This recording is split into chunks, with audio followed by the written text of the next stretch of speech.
南辰，下次见面要想好这首歌的名字啊。我早就想好了。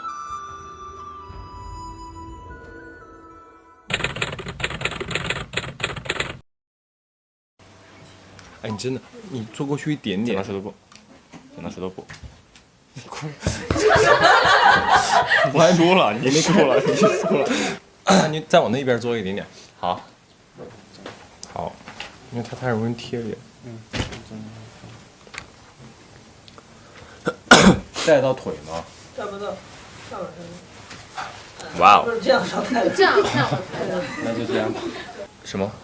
老王，你刚刚说什么？老王，老肖，隔壁的老王。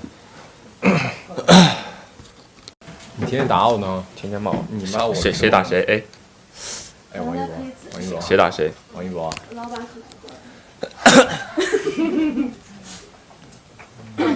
不留疤。谁打谁？你打我。再说。我打你。拍摄到现在印象中最深刻的是哪一场戏？你们俩各自觉得。你先。你先。3、2、1。印象最深刻的一场戏是太多了，主要是你知道，就是跟王老师的戏吧。那是哪一场呢？王老师是哪一场呢？哪一场呢？哦，有一场，哪一场？他抱着阿苑，然后奔跑的时候摔倒了。哇哦，这个你都要说，印象很深刻啊。是剧情摔还是不小心摔了？不小心就可能体力不支，然后抱着小孩跑的时候就摔了。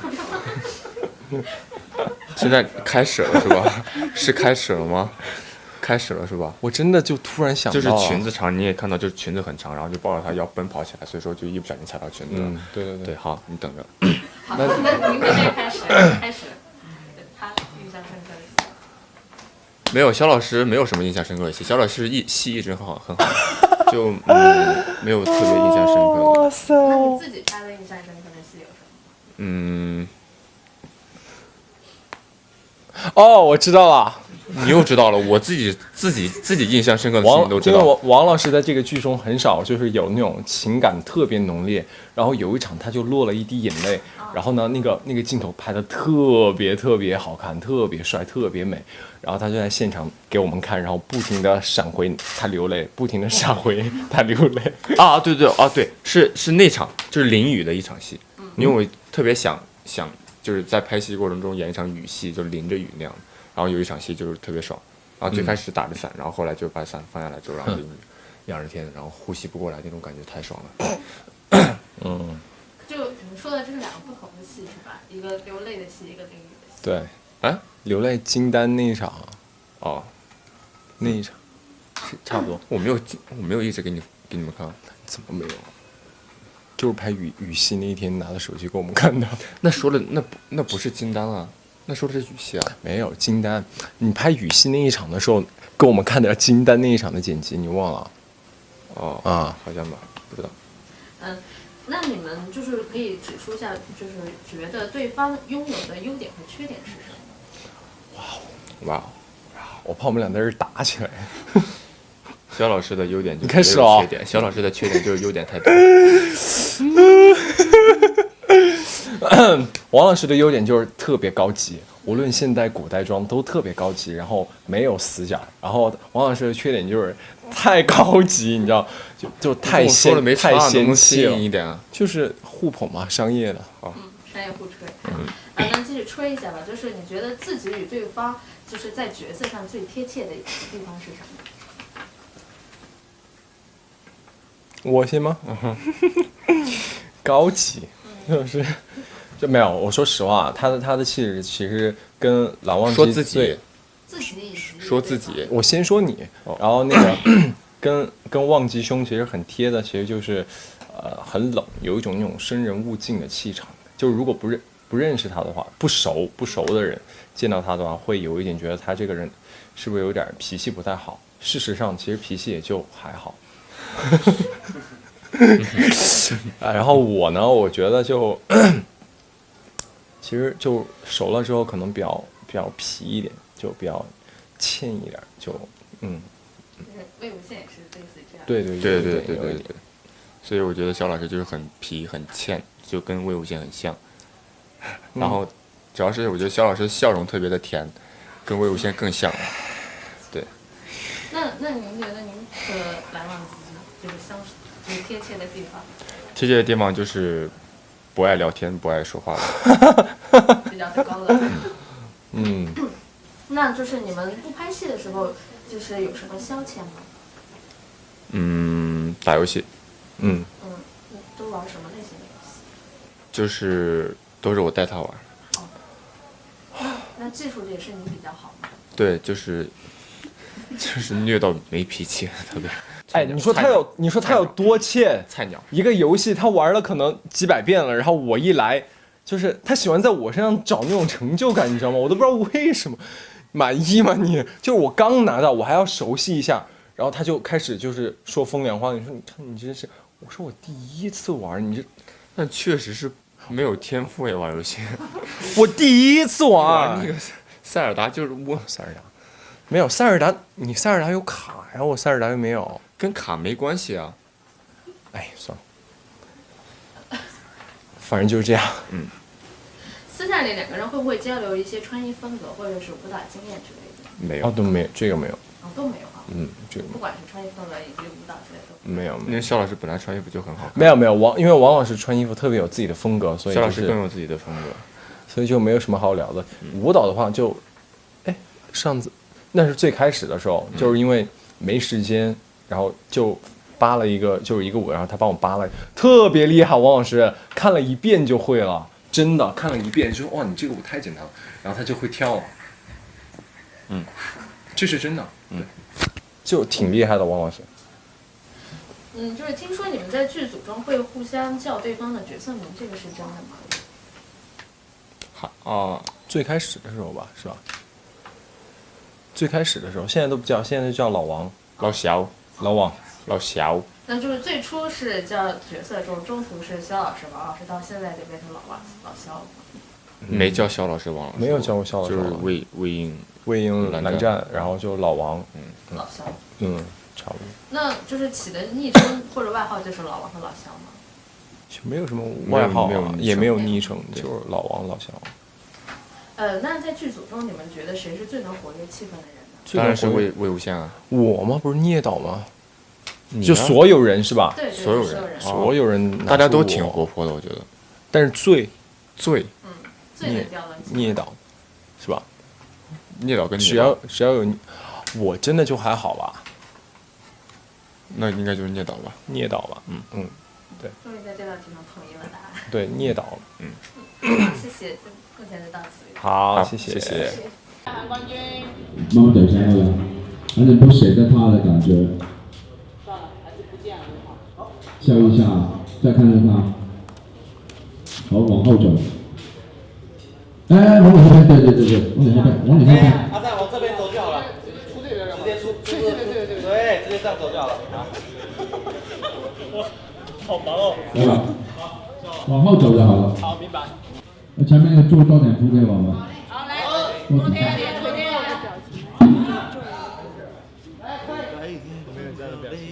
把这个表情拿掉。在这里。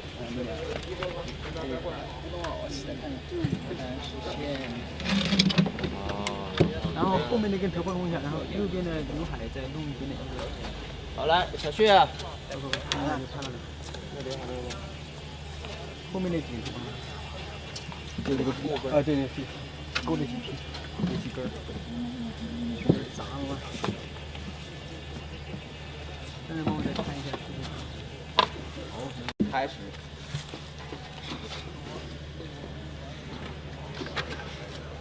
来。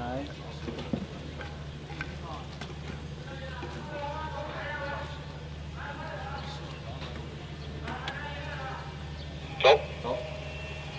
来录。来一个。好。机器定就可以走了。好，机器到就可以走了，对吧？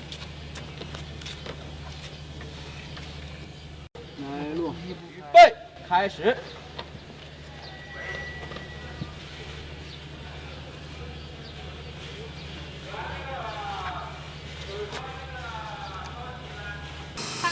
台词这么多的时候，心情怎么样？心情激动，然后激动，然后感慨万分，然后一想到自己要背这么多词，就莫名的兴奋呢。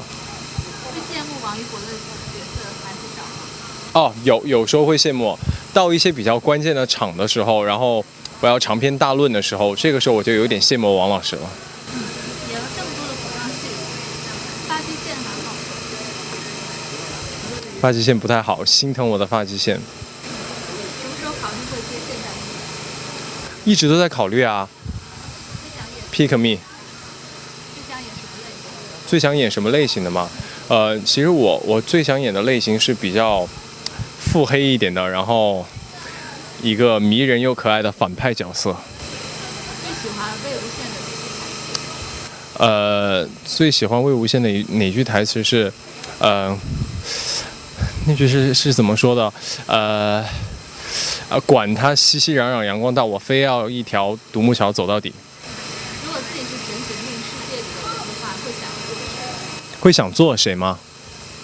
其实还蛮想做薛洋的，因为我觉得他就是一个迷人又可爱，然后又招人疼的这样一个反派角色。目前对自己的身材还满意吗？还是去减肥？哦，其实我真的我要澄清一点，我的体重是130斤，因为我之前看到我朋友，其实也不是朋友，我爸妈，因为我跟我爸妈有一个群，然后我爸妈截图了一张网友的那个评论，说我115斤，怎么可能？我130斤。其实我真的没有减肥，然后对于自己的身材，其实就是一个控制和管理的一个状态。停 ，OK。过去。好，来，拿。好，眼神给我一下。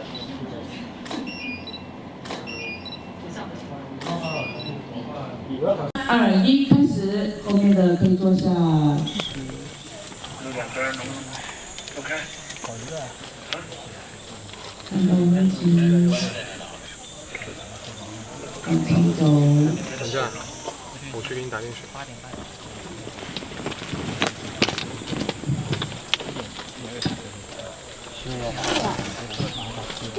蓝忘机丰富的内心戏对你来说挑战大吗？大，非常大，就是很多场戏就是都是大家说话，然后我一个人站在那，然后就要做各种反应，就挺难挺累的。戴头套感觉怎么样？戴头发感觉眼睛很勒。对这个抹额有啥看法？对这个抹额不错啊，就是会晒出印子。一博哥哥现在还怕鬼吗？一直很怕。之前一直说想演武装剑术高手，这次打戏打爽了。打爽了，但是我想演那种浪客。吊威亚有没有受伤？吊威亚还好，没有受伤。这部剧里面有很多小动物出现，然后你也养了很多小兔子，日常生活当中会去照料这些小兔子，或者跟它们亲近吗？我有抱过小兔子玩过。一博，你在剧中跟女性角色的感情戏多吗？非常非常非常的少，一个手指头就能数过来，一只手就能数过来，5个手指头。一博有没有在剧组给大家安利最爱的摩托？有啊，跟大家安利过，而且我们剧中的那个花絮老师也是骑摩托车的，然后就跟他有聊过。有没有安利成功过谁？肖战说他有想骑，但我不知道真假的。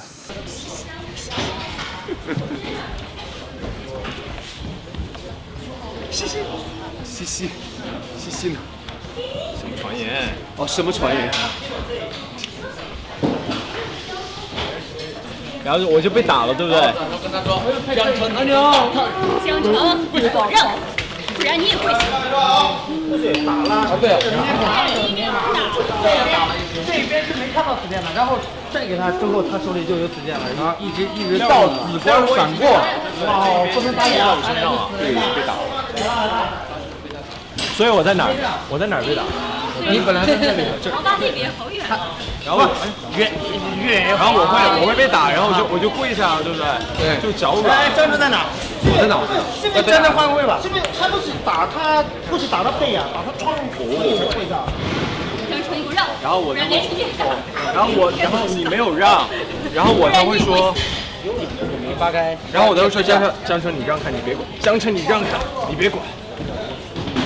然后又是一个鞭子是吗？然后我就打了，然后这回就真出鞭了，然后对，啪，然后我就会被打在地上之后就重来了。我这个往后走我就。说你这个不这个周前面啊，不守规矩的东西，迟早要给江家带来大麻烦。在地上有，现在有过来，没有吧？你第二鞭他是打到这儿，啪，是往后轰到那儿去了。大概干到这了，大概干到这了啊。飞走了吗？哎，这个子弟很厉害的，是要往有威亚，他往这里飞好一点，他往这里飞好一点吗？不要往那里去。对呀，他从你这边还能去吗？一定要这样吗？这桌子要碎了啊！是不是他有人攻击张成？没桌子的。哎，进入过来，按了，他不动也好傻。对，别按了。哎，这少爷，就别动，这个给他压着。少爷，拉他一套，拉犯人，问犯人。然后于夫人会狂抽我，对不对？对，他抽我几十抽我正面吗？正面狂抽吗？你会躲啊？你躲就是背面。对，正面。哎，这个要碎了啊，老弟。这个没有的，这个要碎了啊，这个没有的，没有是吧？对，里面是没有的。哎，这评分能不能碎？这是昨天的，那所以我就你可以睡了再做一下。就他俩是有这个绯闻在，所以我应该挺讨厌的，因为他然后是有这样，应该是不喜欢他。虽然你不喜欢他，你可以说，但是别人不喜欢。对呀。这个哇，一般的那种看他吧。第二下，嘣！后背准备再来一下，嘣！再来一下，嘣！真的爬不起来了。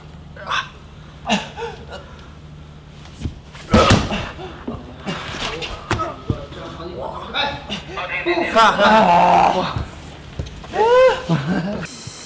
这次饰演一位脾气有点易怒的公主，对江澄有什么理解？江澄这个人，他其实就是不是像大家，就可能他给人第一印象会是觉得他是一个比较易怒，然后有点桀骜不驯啊，然后可能他很多时候他想表达的和他说出来的话都不一样。比如说他可能想表现出他很关心魏无羡，但是他就是会用另外一种方式就是怼他，就是他很多时候他说的话和他心里想的都不太一样，然后他是一个很重感情的一个人。好，私底下你自己是喜欢狗还是喜欢猫？狗还是猫哦，都喜欢，都很喜欢。平时江澄会因为什么事情跟魏无羡互怼起来？好多呀，比如就在阿姐这个方面上，比如说我会经常问阿姐，你是更关心我还是更关心魏无羡一些？那两个人当中是谁退让的次数最多？谁让的次数啊？退让吧，应该是对让，不应该是魏无羡。一个人打理梨花屋压力大吗？好大，你知道后面就只有我一个人在，对不对？错了，要不要邀请魏无羡回来帮你看看？你愿意回来吗？回来行吗？平时武打戏份多吗？多。有没有什么招式是特别有挑战性的？招式哦，我想想，就是会让你觉得还挺难的，那还挺多的吧？就可能在威亚上的一些动作，我觉得对我来说挑战还挺大的。如果让你随心所欲的配合一下重庆电影里的一个角色，你会想演谁？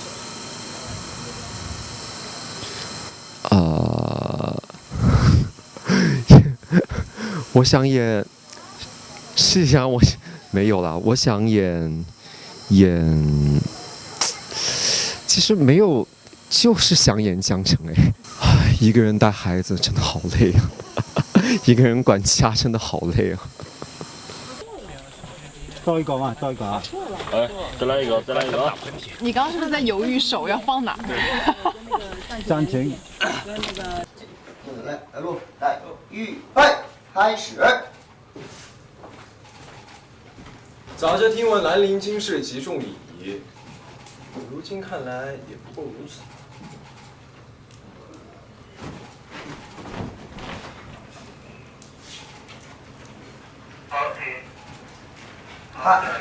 好，再来一个。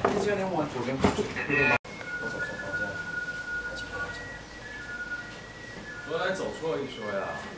这整个客栈的房间不都是你的吗？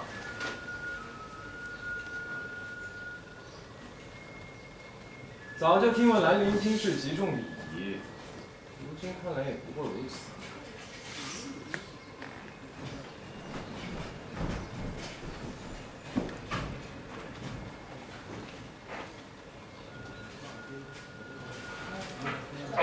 好 ，OK， 反过来，然后 ，OK， 好，这里面是海绵吗？是隔音的那种材料。哎，不是，来了。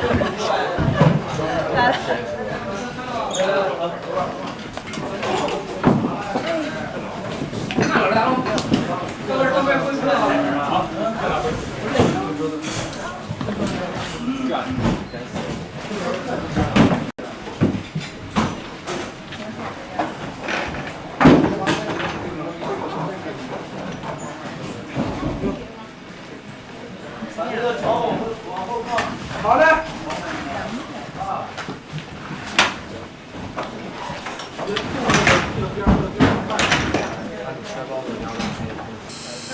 是怎么理解张艳玲这个角色的？我觉得她是既温柔但是内心又坚强的一个小姐姐，然后她会用自己的温暖和自己的力量吧，去保护阿宪和阿成。在这部戏里边有武打戏份吗？没有，因为被两个弟弟保护的比较好吧，所以前半生还是过得挺幸福的。有没有什么有趣的江家剧场可以跟大家说说？就他们两个。阿成和阿宪他们天天在现场都会互怼啊，然后互相玩。那他们互怼的时候，一般笑姐姐怎么表现？有时候场面比较激烈，姐姐只有在旁边看笑话的份。但是，如果我说，哎，你不可以这样哦，然后他们还是会比较听我的吧。既能 hold 住顽皮弟弟，又能对得住撒娇的丈夫，姐姐有什么心得传授给大家？一碗莲藕排骨汤吧。戏外你都会喜欢做些什么的？戏外，喜欢做饭，然后研究一下甜品什么的，然后没事也去跳舞吧。接下来还有什么作品要跟大家介绍吗？比较快的应该是《如懿传》吧，然后里面饰演的是甄嬛的女儿端淑公主，然后还有和邢昭林一起主演的《温天禄》吧，这些应该比较快。如果在夜猎过程当中流落荒岛，你觉得张艳玲会干什么？锅，要不然阿宪阿成就没有吃的了。我自己，我可能再带一包火锅底料吧，这样锅和底料都有。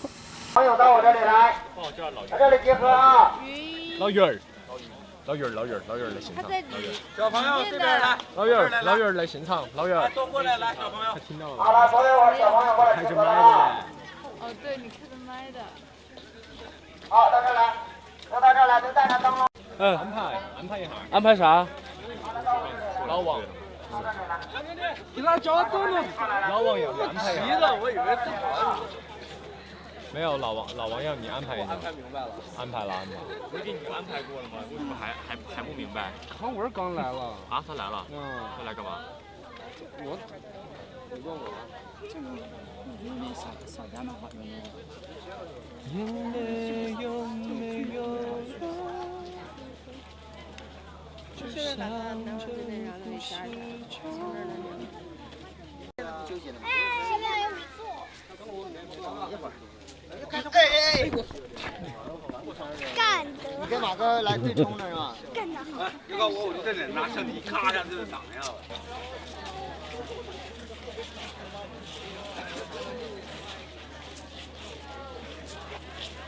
哎呀！转头不下咽，你这一个激动的低下了头，转过来。来，往我这边走一走，来。好。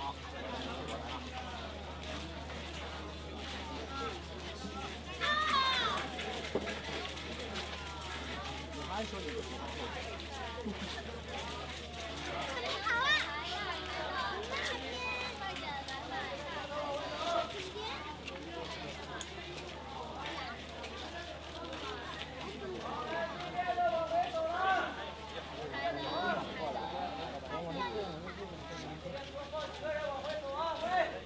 厉害！大家都好厉害！说的就是你，你还在录，说你好厉害呢，老师，专业级。哇哦！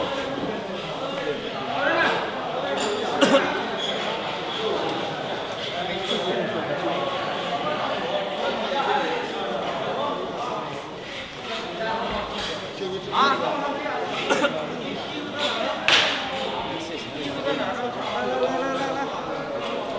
盯一眼第一页，盯一眼第一页，看看是不是动轨道。这轨道往前上还怎么着？快！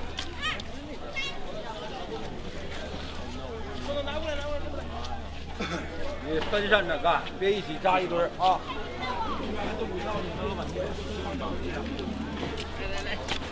！20另外一会儿过来，我先上来。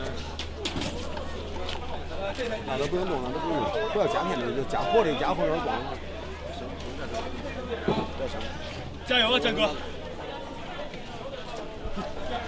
好，22可以了，我有。好，快上来。战哥加油！一半，我等完之后过来。冲压，挑战。8个高的呗。比我2个过来刚。小鹏。冲压。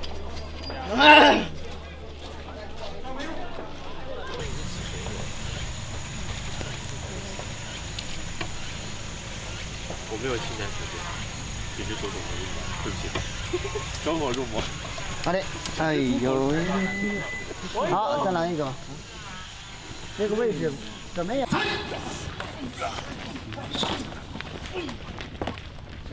再来一个来。我也踩到这个。想跟战哥可以。我也想跟战哥。帅宝贝儿回来了。好，都看一下婆婆的视线啊。小鹏，你是直接给一博的是吧？我也想跟个书，我也想跟聂导合影。可以了。你们把你们的假睫毛去了。中间可能都要跟聂导合影。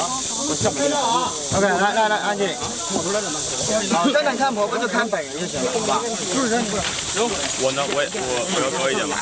啊，小鹏。这个陪人好的。你看把我变成第2个香橙。不会的，我要哭。我为什么不会？因为你不会啊。我也很脆弱，好不好？你哪脆弱？你91年脆弱什么？来自小孩的嘲讽。前面的啊，好，看在这里。毒蚊子，超大。미안해，하지 마。等我给你看。哦。看。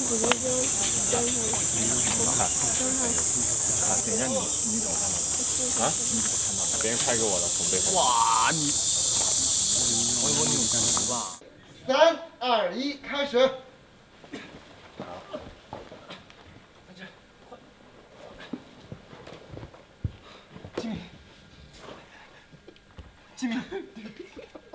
多一个啊！哎，来，说了发生任何事情都要演啊！什么东西都要给你，谁都要听你的话。你看看如今兰陵新氏这行事作风，我还险些以为是温王盛世。魏无羡，你说什么呢？我说错了。再不一来转跑来了，对不对？一来转跑，我说错，叫你给魏无羡嘛，来喽。好。你看到自己的台词那么多的时候，是一种什么心情？是一种就释然的心情，因为就是之前就知道魏无羡是一个话痨，所以就是已经做好死磕到底的准备了。那你平时就是会花大量的时间来就是磕这个剧本吗？如果说因为会提前看第二天的剧本嘛，如果说第二天有非常大量的词的话，就会提前背一下。但是如果说是就正常的交流的话，就会先了解剧本，然后但是不会去死背。但是如果有大量长篇的那种有逻辑性的，就会必须要死背。就是会顺一些它这个前后的关系。对对对。那你会羡慕王一博的台词会比较少吗？其实他还挺难的啊，因为没有词其实更难吧，就是状态啊什么的，眼神啊，就是细微的东西。那你觉得你们两个，就是你印象中你们两个人台词量相差最大的一场戏是什么？38-1，对，永远的痛，就是我噼里啪啦噼里啪啦噼里啪啦说一大堆，然后他那边有时候就没有词儿，他就是一个眼神，然后我又噼里啪啦噼里啪啦说完，然后他然后我又噼里啪啦说，反正那一篇就是我是用那个橙红色的信号笔标的，然后它是绿色。那一篇下来，然后它就是一个小点儿，一个小点儿，一个小绿色，一个小绿色，就那一场，对，一块一块全是橙红色，全是橙红色。那你理解的魏无羡是一个什么样的人？我理解的魏无羡，其实他就是一个有责任感，然后有英雄病的这样一个热血少年。很讲义气。对，很讲义气。那你最喜欢魏无羡的哪句台词呢？魏无羡哪句台词？他那句那句是管他熙熙攘攘阳光道，我非要一条独木桥走到黑。那你对这句话的理解是什么？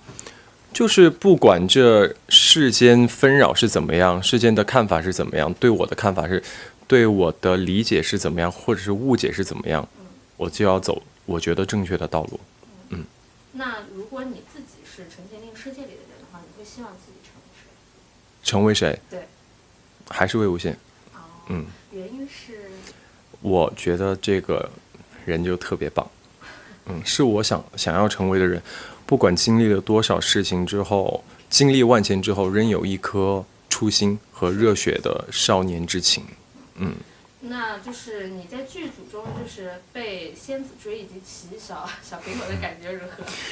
哎呦，仙子，因为我们那个哈士奇特别的二啊，就是他不会追我，只有那个怎么拍的呢？是我手里面拿了一根香肠，然后他才会追我，而且他都屁颠屁颠慢悠悠的，然后我演呢，我就要演得很害怕，所以其实他其实很可爱，我们剧中的那个仙子特别可爱，然后小苹果呢，永远都是想把我甩下来，因为那个导演让我骑小苹果是让我侧骑，像女生骑摩托那种侧骑，侧着坐上去，但是根本骑不稳，所以我还是正常骑，然后安了一只假腿，然后放在了旁边，所以但是其实还是屁颠屁颠的，因为小苹果特别的皮，特别颠儿，对，那个他会配那种坐垫之类的吗？没有没有，就是因为没有坐垫，所以特别难骑，生骑，特别硌。那你拍戏中还有什么其他比较好玩的事情吗？好玩的事情太多了吧？就跟王一博，就是最近不知道怎么拍，可能拍到有点太熟了吧。然后笑场，我天，就是我们俩也不知道为什么，就突然就一对视，然后嘴角上扬，然后就开始不知道莫名其妙的，然后笑场停不下来，然后我们也不知道为什么，然后就开始互打，就然后打到对方就是还会笑吗？不会了，然后我们开始吧。那效果好吗？这个互打这一招？挺好的，就是真打，就打到痛，然后就好痛，然后就是还会笑吗？不会，来吧。那你们就是近期这种 NG 笑场最多的一次是多少次？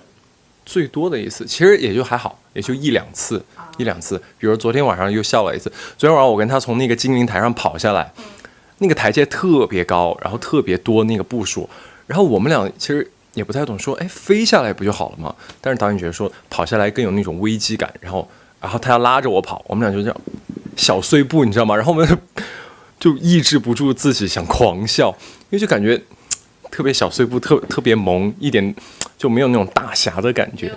对，但是可能镜头呈现出来有那种危机感哈。但是我们当时演的时候就会有一点，心里面就会有小碎步也太萌了吧，然后就开始笑场。但是其实也就笑了一次之后，后面就觉得说啊，适应了就好，就进到戏里面以后就不会那么容易想笑。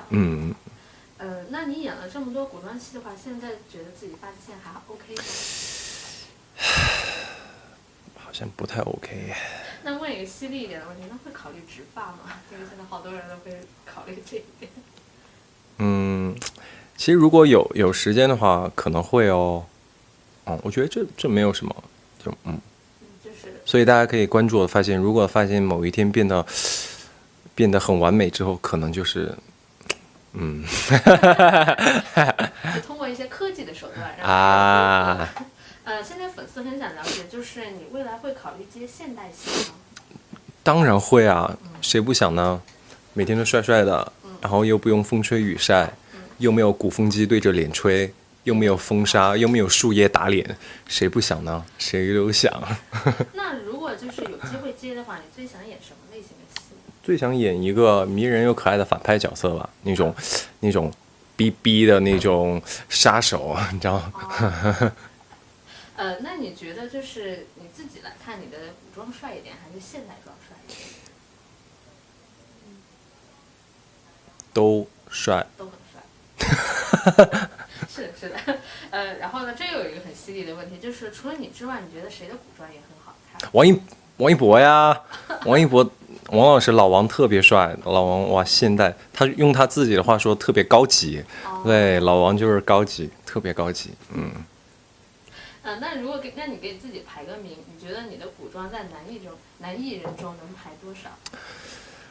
这是个非常考验的题。不知道哎，因为我觉得每个人的审美不一样吧。我觉得，在我这里，我自己认为排多少不重要，在观众心里比较重要，所以这个名次我没有办法来划分。交给大家来选。那还有一个问题是，你觉得你的颜值和演技哪一个更出众一些？哇，很犀利哦。当然我自己想的话，当然是演技。但是我觉得这个评判也不是我自己可以评判的，还是等《陈情令》播后交给观众吧。那你还记得你对王一博的初始印象是什么吗？高级。没有，初始印象是我们那个提前围读剧本的时候，然后他来了，但是他是刚结束完，应该是刚结束完另外一个行程，然后赶到剧组，当天就是挺那个什么的，就觉得说，就很邻家大男孩，因为他当时就是戴个帽子嘛，然后我们就开始对第一场戏，我就觉得他挺害羞的，然后我们那个制片人姐姐就说，你赶紧跟他交流，去跟他交流，你要魏无羡啊，你要去跟他说话，然后说什么说，因为我的性格也是，如果第一次见面也不会有点认生，也不会太那个，但是就是对了1-2场之后，我觉得说挺好的，就是挺真实的，就不会像我在说什么，就是反正就是挺真实的，就是做自己。那你现在对他的印象有什么改观吗？就是有什么更新一些新的印象？现在吗？对吧？就疯子呀，他就那种熟了之后就挺疯的然后挺不按常理出牌的，挺好玩的。那有什么疯的事情可以？疯的事情啊，就是现场打我呀，我也不知道为什么就打我。他一个，还有江城的那个演员也是，我不知道为什么一咔，然后他们俩就开始疯狂打我，我也不知道为什么。然后他那个袖子不是特别大吗？然后我都是这种袖子，我没有办法打他。这袖子出来了，然后他就会用那个大袖子打我，他那个云袖，然后就会打我，然后也不知道为什么。一会儿你可以问一下他。好，那有反击吗？他们打？当然要反击啊！他打我为什么不反击？那最后谁赢了呢？就平手吧。一笑而过。一笑而过。那就是现在娱乐圈新人辈出，有很多新面孔进入娱乐圈，会有危机感吗？每天都有危机感。都来源于什么方面？来源于每天都新人辈出啊，然后我年纪又那么大了，对不对？所以就每天都，还有发套带走了我的发际线，就每天都有危机感。下一个问题正好问，会介意别人提及你年龄这件事吗？我不介意，王一博天天都提我呀，刚化妆又提了，我无所谓啊。那一般会怎么提对方？啊，他就说91年啊，怎么样？91年怎么了？91年又没吃你家大米，不挺好的吗？不会有心中刺痛的感觉？不会啊，我觉得挺好的。我觉得比他多活6年，这6年也不是白活的呀，对不对？白吃那么多饭。最近有比较爱用的表情包吗？表情包吗？佩佩还是佩佩，就是那个青蛙。但是现在我觉得佩佩有点过时了，现在搜集不同的表情包吧。那就是如果有人发，就是你收到网友截取你的表情包，你会收藏或者是我的吗？对，会。但是王一博特别喜欢用他自己的表情包，我要吐槽一下。对，就是我第一次遇到那么爱用自己表情包的艺人。对，一般那种表情包上都是什么样的那种？他的吗？表情包还是很搞笑，全是帅的，哇塞！我真的，全是那种特别帅的，什么就是那种，我觉得就是他表情包都是那种帅帅的。你常用的表情包能跟我们模仿一下是个什么样的？我的吗？对，都是那种特别2次元的那种，就是我再也不会快乐，就是，然后或者是我好悲伤，我在雨中拉肖邦，那就，反正就是特别没有什么形象的，就是那种好玩的，然后搞怪一点的，比较的生动一些。对。你对自己最满意的部位是什么？我吗？最满意的部位。不知道哎。那应该是都挺满意的。啊不，我可没那么说哈。那最不是很满意的。最不是很满意的地方，发际线啊。那没关系，这个可以靠科技来改良。但是没时间呀，现在。会有的，以后会有。好的，什么都会有。对，在剧组有什么防晒的技巧吗？我如果有的话，我就不会这么黑了。那你现在对你的身材很满意吗？身材吗？太瘦了，我还是觉得。因为阿令就是说，还是要，因为整个人要精瘦一点，会比较有那个精气神嘛。对，所以就有刻意在保持一下，我跟王一博都有。对，所以就是可能这个戏结束之后，会再让自己胖一点点，壮一点点。那现在会在剧组吃些减肥餐之类的吗？没有，吃其实倒没有太刻意，但就是会动一下，跑一下步啊什么一样，跑一下步什么的，做一下有氧。普拉提的那种吗？普拉提没有，其实就跑步，然后跳那 HIIT 那个操。那你作品在上映的时候会有偷偷去围观弹幕吗？就是大家给你刷的弹幕之类的会去看吗？因为现在没有吗？没有，不怎么了解。是没有时间看，还是不太会去看弹幕？我会看弹幕，我也会玩什么站某站，但是就不会看自己的，很羞耻。太羞耻了，就是会脸红，就是会很那种慌张，可云石焦灼，所以我都不会看自己，就是不会看自己。但是我看剧，我喜欢开弹幕，我觉得挺好玩，挺有意思的，然后了解一下广大观众的脑洞啊什么的，其实挺好玩。是，有时候有些弹幕飞出来也挺搞笑的。对，很好笑。你除了吃茄子之外，还有什么是不能接受的？没有。只有茄子。只有茄子，基本上什么都吃，只有茄子吧。现在呢，下面有一道问题是要考你的，就是平时你会看网友给你的留言吗？会。那你知道彩虹屁是什么意思吗？其实我也一直想问彩虹屁是什么意思。彩虹屁呢是这样的，就是粉丝就是在夸自己的爱豆的时候，会想出一些就是不太有前言逻辑的那种溢美之言懂了。然后大家就会笑说粉丝就是在放屁，但是这个屁是彩虹色的。哇天哪！好的。很高级这一条。很高级。背头、眉眼、锁骨、手指、侧颜，美好就是你。亿万宇宙星辰藏在你眼里，我北上看到的冰川是你，我南下追寻的极光是你，我西去流浪的经幡是你，我东来皈依的梵经依旧是你。那个就不念了吧，好羞耻啊！后面还有什么？有，这里给你写了一首诗。这是原创的。你自己写的。哇。原想这一次远游，就能忘记你秀美的双眸，就能剪断丝丝缕缕的情愫和秋风也吹不落的忧愁。谁曾想，到头来山河依旧，爱也依旧，你的身影刚在身后，又到前头。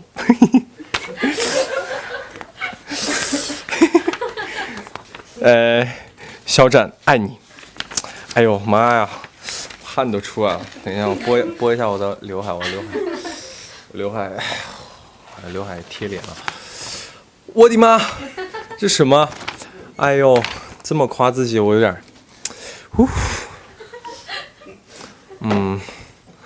肖战唱跳全能，声音酥，会画画，摄影做饭，谦和有教养，从容淡定，不争不抢，温柔体贴有耐心，有追求有思想，能放开玩也能收得住。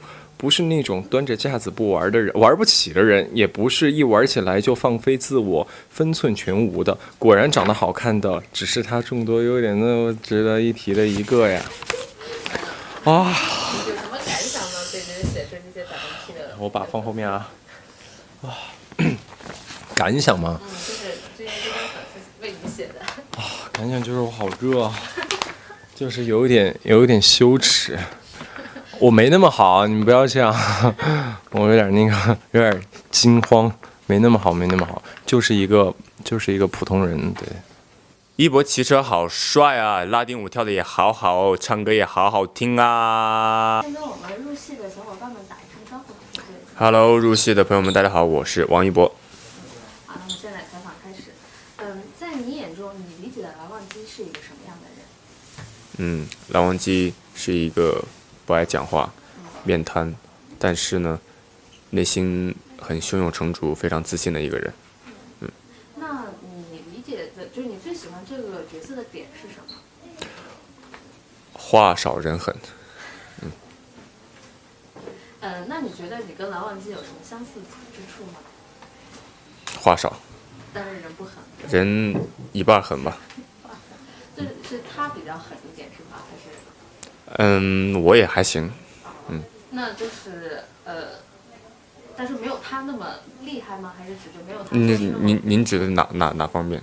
就是因为你不是说他是就是话少人狠嘛，你是一半狠嘛，就是说就是这个狠的度是因为他就是行事就是会更加的果断一些嘛，就是或者就是说他的行事更加的严格，就是遵守一些规矩，然后我的话可能是属于那种话少但是事情做得多的那种。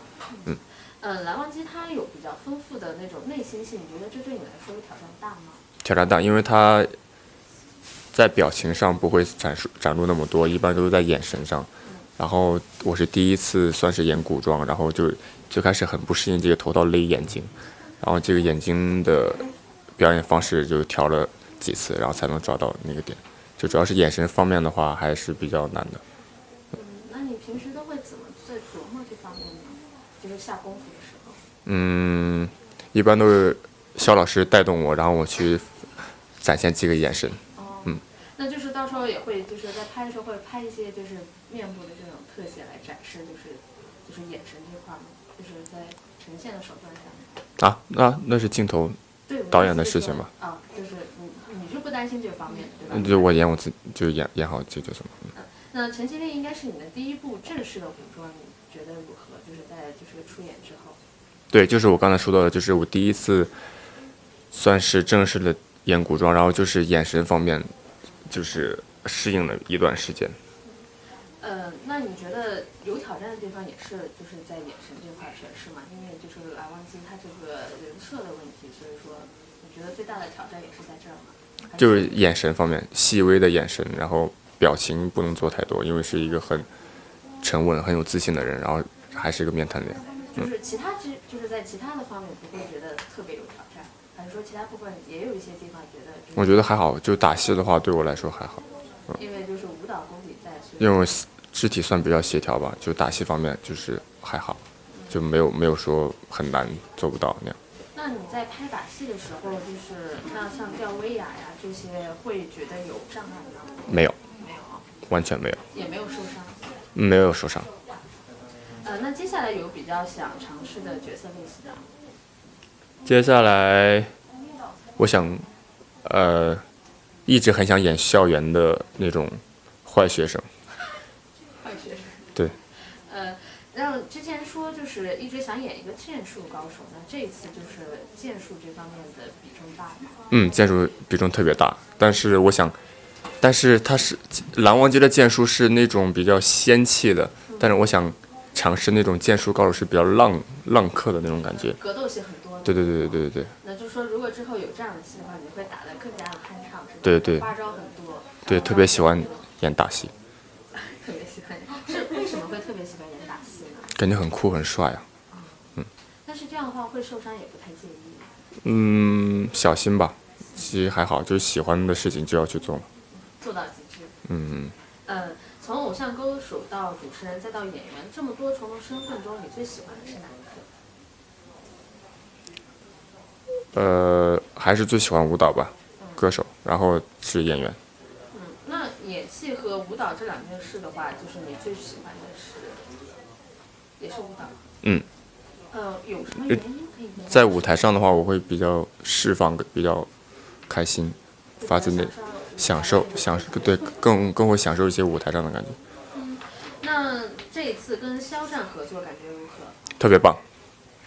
可以简单的评价一下跟他的合作吗？除了特别棒之外。非常棒。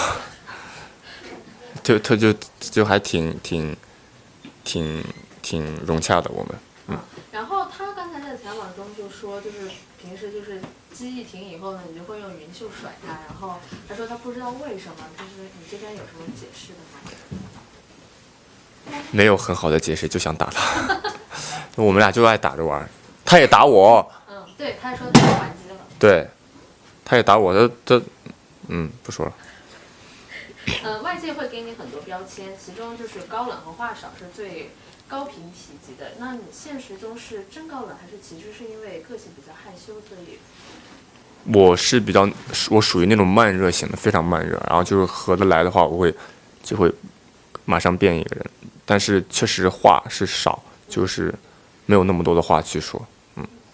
刚才采访中肖战也说，就是跟你熟了以后呢，会发现你比较疯。那你在比较疯的时候，话也少吗？就是疯的就只是打他，就不说话打他。那你觉得自己会是一个很热血的人吗？算是吧。那做过最热血的事情是什么？没有吧。就内心比较火热，但是就没有做过一些比较热血的事。对。那我觉得看那种比较热血的动漫也算是很热血。那我还看动漫了。那你比较那骑摩托车算热血吗？也可以算是热血。对。那你比较喜欢看的热血的动漫是什么？海贼王。那真的是好热血。你自己就是比较喜欢的演员和歌手都是谁呢？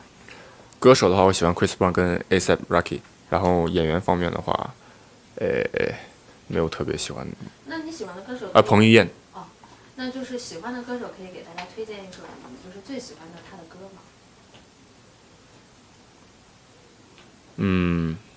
他的歌还都挺喜欢的，没有最喜欢的。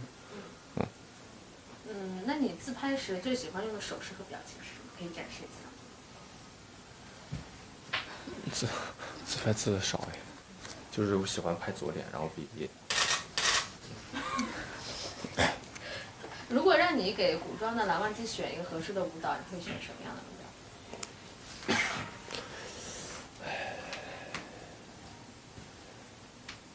不跳舞。不跳舞，就是静静的站在高处。或者只做脚上的部分，脚上的动作，就动作会小一点，不会那么大的。就是那种小踏步吗？对，差不多吧。那不就是原地踏步吗？也可以那样。这样也算舞蹈吗？当然算。那下面呢会问你几个问题，就是其中一个问题是你日常中有关注网友给你的留言吗？我会查，就翻微博，然后但是留言看的少一些。那你知道彩虹屁是什么意思吗？不知道。彩虹屁是这样的，就是一般粉丝在夸idol的时候呢，会想一些就是前后不是很有逻辑，但是非常溢美之词来夸这个idol，然后大家就会笑称说这个粉丝在放屁，但这个屁是彩虹色的。没太懂。就是他会就是想一些特别多，那这是我们摘出来的，就是粉丝给你说的彩虹屁，就是他就会就是堆砌很多的词藻，然后来夸赞你，然后这些夸赞可能就是不懂的人看的时候就会就是看不太懂，所以他们会把这种词就是这种内容叫做彩虹屁。就是夸呗。对，这种夸，但是他会夸的就是非常的没有逻辑。然后现在就是希望就是这是我们摘抄的3个粉丝写给你的彩虹，就是希望你可以读一下。但是如果你在读到中途，然后觉得实在是受不了的话，可以暂停。不会受不了。你的笑容像是温柔的陷阱，让我心甘情愿沉溺。你的心灵像是温暖的漩涡，让我许下一辈子的爱。你脸可爱有点咸，坚定努力有方向，性感帅气有魅力。对啊。对啊。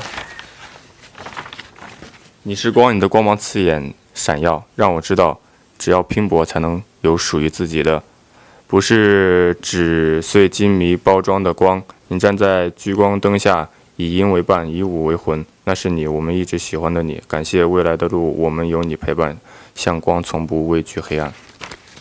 对啊，这没什么嘛，我觉得没有到那种感觉吧。你的温柔不是春光和风敷遍世间，它是浸润的，不念了吧。春雨。下面呢是就是快问快答的环节。然后答案，所以你就把你想到的第一个答案说出来就行。好。魏无羡的坐骑叫什么名字？小苹果。兰家地处哪个城市？姑苏兰市。魏无羡的标志性动作是什么？转笛子。蓝忘机的标志。不是，应该笑吧？蓝忘机的标志表情是什么？没表情。用一个词形容江澄。傲娇。兰家的家训哪一条最可怕？1000多条没有背下来。魏无羡不开心的话要怎么哄？给他甜子笑。蓝忘机最怕的人是谁？最怕谁？最怕魏无羡吧。蓝曦臣的大名是什么？蓝曦臣不是他大名吗？2个字的。不知道就回答不知道就行。不是，你说他演员的大名还是？不，就是蓝曦臣，他不是也有号，然后也有。泽无君。对，但是他不是也有2个字？就你不是也有2个字的名字？哦。哎，真的哎。啊？蓝焕。哦，蓝焕。好，下面是个人相关的，鸳鸯锅还是全辣？鸳鸯锅。吻戏裸戏哪个压力更大？什么？吻戏和裸戏哪个压力更大？裸戏。猫咪长什么样子？猫咪长这个样子。猫咪长什么样子？百度一下吗？比心是什么样子？比心比这样子。如果让你选妹夫，你会从聂金、兰江4大家族哪一家找？妹夫。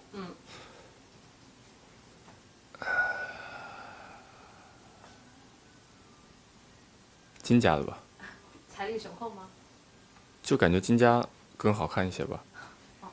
谢谢。好，谢谢。然后这边是 AB。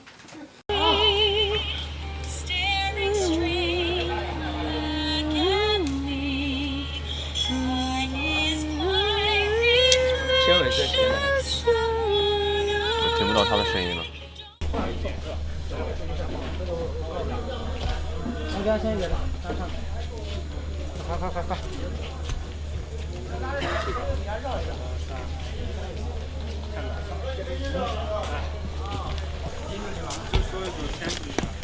我去，这怎么会唱出来？我操！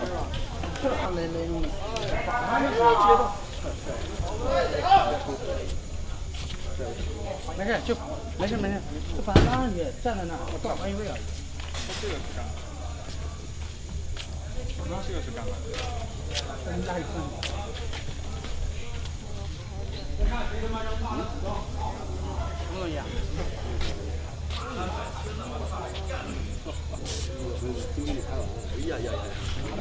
我拿着呢。一会儿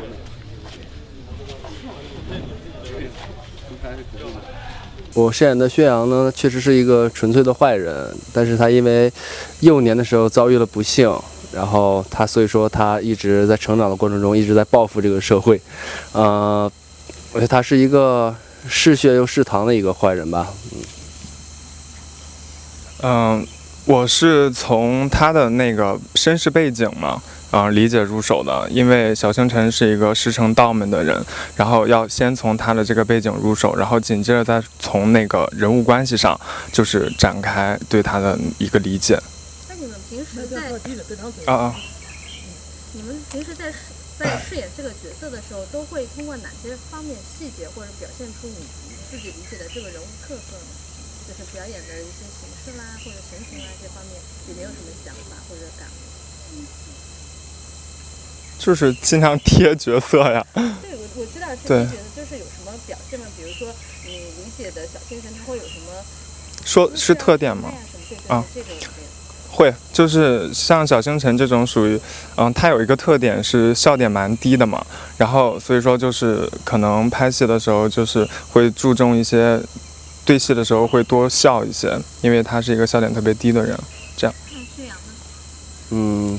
因为薛洋是一个，我觉得他是一个很随意的人，所以说就把自己的那种随性，然后就展现出来那种随性而快乐的那种，对。故事中是因为小星辰道长得罪了薛洋，所以最后遭到了薛洋的报复。然后很好奇，你们私下里面就是在戏外的。就是关系有没有像戏中那么敌对，以及你们就是戏外在打闹的时候有没有互相调侃过，就是角色梗之类的，会有这些在日常之中吗？对，其实我们戏外当然关系还是挺好的。然后，就因为角色嘛，就是我会跟他们开玩笑说薛洋是一个好人，小星辰是坏人，因为这个。小星辰嘛，他杀了他自己和宋兰2个人，对吧？我谁也没杀，所以我是好人，对。那小星辰道长有什么要解释的吗？我觉得不需要解释，就大家都明白，就也太过分了，你这样，就是反正平时我们关系都还蛮不错的，然后。生活中偶尔会开一些角色玩笑的这种梗，就像他刚刚说的这种之类的这样，或者自己瞎啦什么的这种玩笑。现在有没有什么特别趁手的招式可以给我们展示一下？一口老血。你来吧。没有。你来吧。就我们是有在之前培训过15天的，就是统一大家一起培训嘛。那个15天主要就是。对，针对个人的那种武术，可能就是稍微那个能力弱一点的，他就会每天练习，就是学这方面的东西，就是练了15天，就是帮助了不少。这15天是不是很魔鬼，很地狱？非常之魔鬼。可以继续诉苦，如果还想诉苦的话。就是累吗？不过累点也没关系，就自己收获到的东西，我觉得还挺好的。就下次打武打戏的时候比较有经验。对，确实是帮助很多。戏外的时候，你们跟其他演员都会聚在一起吗？就是都喜欢做什么娱乐活动？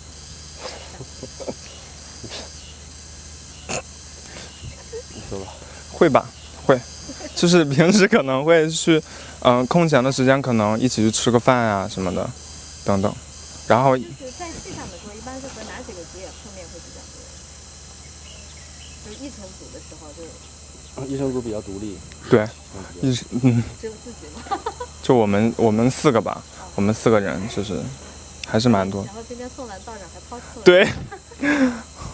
有什么要控诉他的吗？也可以跟镜头说一下，比如为什么抛弃你们？没什么要控诉，就是宋兰你太过分了，你知道吗？就弃我们于不顾。接下来有什么角色是你们特别想挑战的？你干嘛？其实对我来说，可能因为我演过初中生，演过高中生，这回连演过坏人也演过了。那接下来我就想演一个就符合我年龄差不多的一个正常普通人，就可以了。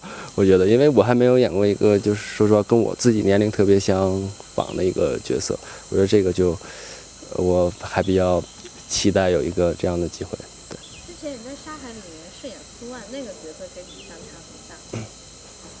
那个角色，其实跟我的性格比起来，你要比现在这个角色离我还是要近很多的。我觉得我还是，你要说我本人的话，我可能性格更多的还是更像就是沙海那个苏万一点。毕竟正常人谁也不可能像薛洋一样，是不是？小星辰道长呢？我比较想挑战的应该是反派吧。对，就是因为我觉得，因为首先我没有演过反派角色，然后就特别想挑战一下，就觉得像他这种反派人物，就还挺有意思的，就是蛮有趣的。对。接下来你们除了情绪之外，还有什么作品要跟大家见面吗？应该是最近的就是沙海了嘛，就7月20号晚上8点，腾讯视频，大家不见不散哦。第一个下。下一个。好的。这个问题呢是大家都会问到的。如果夜猎的过程中你们流落到了荒岛，你觉得你们自己所饰演的这个角色他会带一个什么物品？然后你自己会带一个什么物品？就是先以角色来回答，然后再以你本人来回答。小星辰的话，我觉得他应该，首先双滑是必须要带的，然后我觉得他应该会带一本书吧。就是那种古书，因为其实他是一个道士嘛，就是洁身自好的道士，然后可能就是被困在荒岛上，就跟他之前就是，在山上修炼，我觉得没什么太大的区别，所以说他可能更多的是需要陶冶一些情操啊，等等这种的，可能偶尔就作个诗什么的这样的，就是个非常自律的人。然后要是我自己的话，我可以带直升机吗？私人直升机吗？对啊，我觉得，对啊，就是什么？我先说我自己吧。我觉得我自己的话，可能会带一个手机，带一个足球，就能踢球能看球就够了。对我来说这就够了。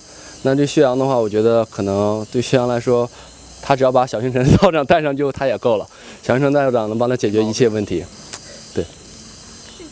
走啊！走吧，走了。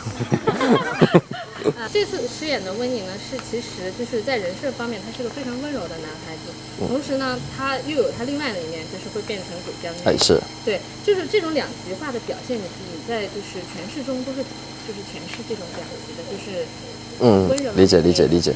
这样暴虐的这种。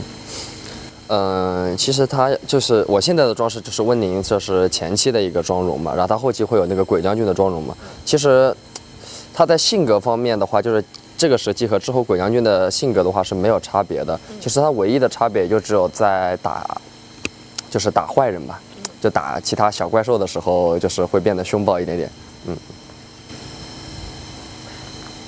你对这个温宁这个角色都有什么理解呢？你是怎么看待这个角色的？就像你刚才有说过其中一个点嘛，比如说他有温柔的这一面是，然后他也有比如说像自卑、胆怯，然后平时特别容易紧张，然后也是一个知恩图报的人。如果让你可以 pick《陈情令》里面的一个角色，你最想演的角色是谁？哇，最想演的角色。我想演兔子。没有，这很轻松，就天天被别人爱护着，是吧？好了，说真的，其实我特别喜欢那个金光瑶这个角色，还有聂怀桑这个角色，是。之前一成组的两位都说也都很想演金光瑶这个角色，是吧？他们觉得是不用就是拍太多的武打戏，所以他们想演金光瑶。那我跟他们的想法不一样。那你是？因为我觉得金光瑶是一个，如果你去深挖他的话，他是一个内心活动特别有意思的人。还有包括他的就一生的经历吧，就是你去想的话，你就会发现，如果你真的能去演，能去过他的人生的话，就可能是一种非常不一样的体验，因为他的人生才是现实生活中我没有办法体验的人生。都有什么日常互动呢？就是戏里戏外的。戏里戏外嘛。戏里的话话，就是对，就是戏里。戏外的话，就是我们这个组的日常就是特别喜欢调侃对方。对。是那种就是带着角色或者台词的那种调侃，还是就是日常的一些就是了解对方的性格或者爱好以后？而且都会有，只要找到机会就会调侃。哎，对，而且我们特别喜欢就是拍那个对方的丑照。对。那会拉群互相发别人的表情包？有啊有啊，我们好多群啊。天哪，你的手机一定是个宝藏。其实是挺可怕的。就是私下里你们下戏后大家都会聚在一起嘛，然后如果聚在一起的话，娱乐活动都会做哪些？除了发表情包之外。其实，最近的拍摄，应该说从开机到现在，其实拍摄的行程都一直都特别繁忙，就私底下聚的机会其实挺少的。我们私底下的话，一般其实也就吃个饭聊个天这样嘛，然后就回去准备第二天的戏了，真的是这样子的。因为台词很多嘛，打戏也很多。我的话，其实大家不要看我现在这个样子文文弱弱的，我是这个剧里面打戏最多的。有什么跟打戏相关的可以分享的故事给大家讲一下吗？就比如说，也是因为之前说会有15天的那个培训，之后在剧组日常肯定每天都会练一些吗？就关于打戏方面，第二天要拍的。其实就除了那15天的培训之外，就投入到拍摄当中，其实就没有时间给你练了，就直接上。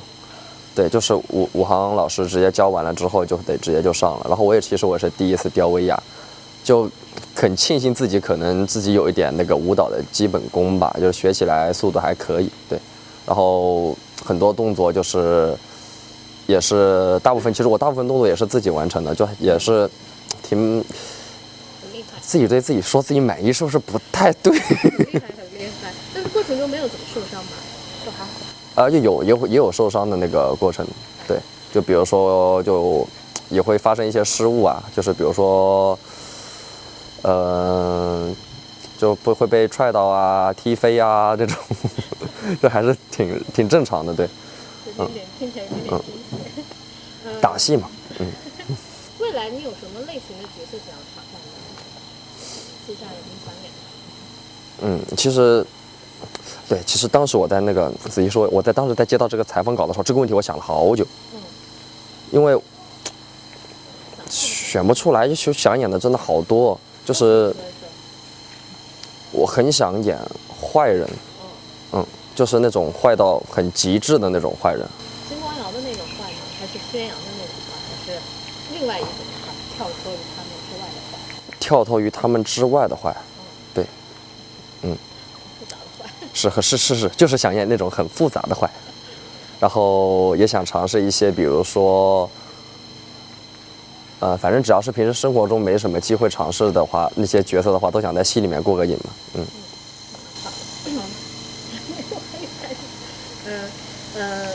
其实呢，从你出道到现在，就是一定是经历了非常的多，然后这样的一路走过来，你有什么心路历程想跟新的人说一说？就是之前在韩国的经历，在上面一线的经历，你现在以及未来的一些工作计划，或者这么一系列的。是，然后首先我先谢谢我的粉丝们，就是这么多年来都没有离开是，然后我也一定会继续努力下去的。然后其实我不说出道吧，从入行到现在应该已经迈入第10个年头了，11个年头了是。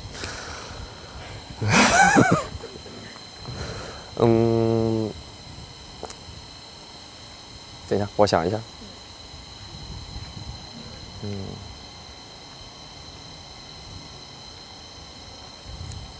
好，接一下啊。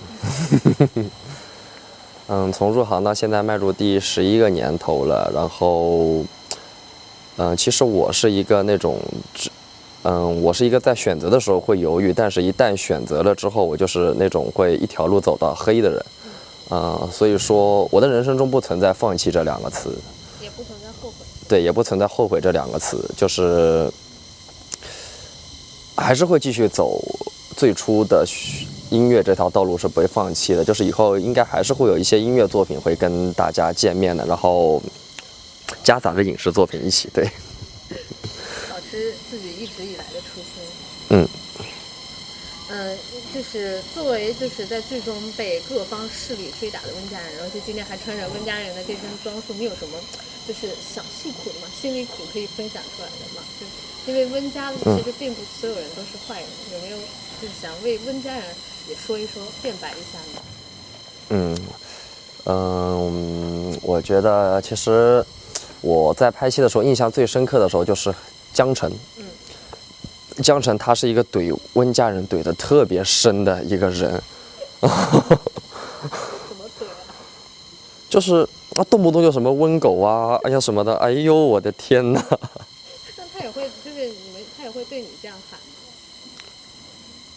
喊？就是在私底下不会啊，但是在戏里面说实话就有点气，就有点气。我明明对你这么好，你竟然这么对我。Oh my god， 江澄真的可怕，你这个人，哇，帮了你多么大的忙啊！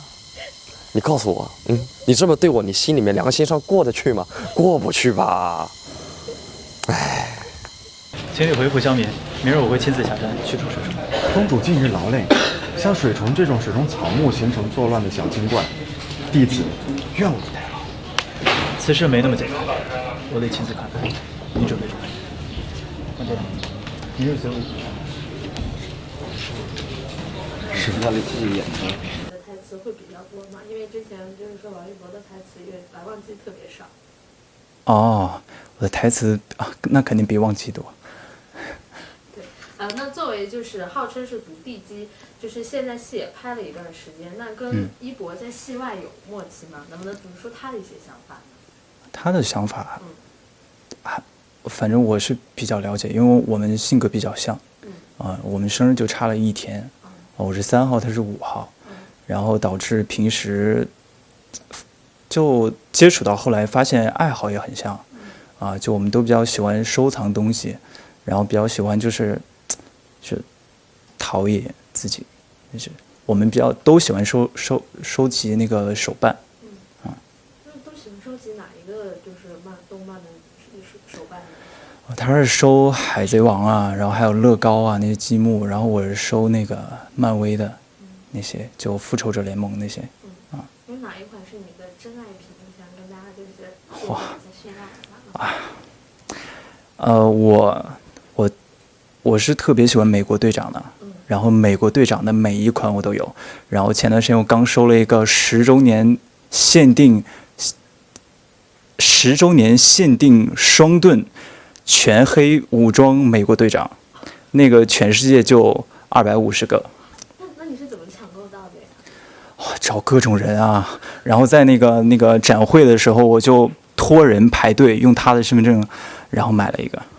那他那个盾是既有圆形的盾，又有他那个在复联3的那种3角的盾吗？还是它是两个不同？不是，一个是复古的盾，一个复古的盾就是他刚刚成为美国队长的时候，然后在美国表演的时候，然后的一个盾，然后一个是正常的圆盾因为复联3的那个不太好加，但那个真的很好看，很帅。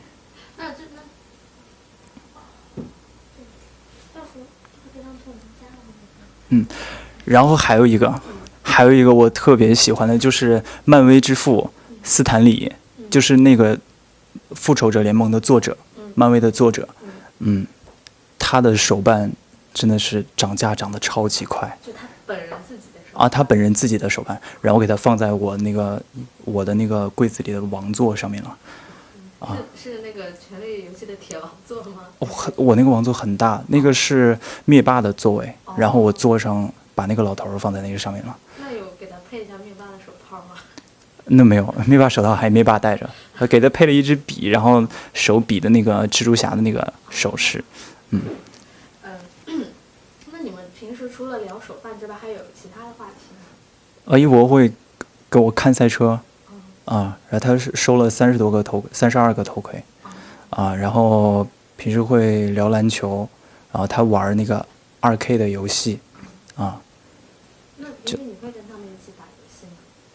平时在现场反正空了是会。那就是你觉得谁技术比较好一点？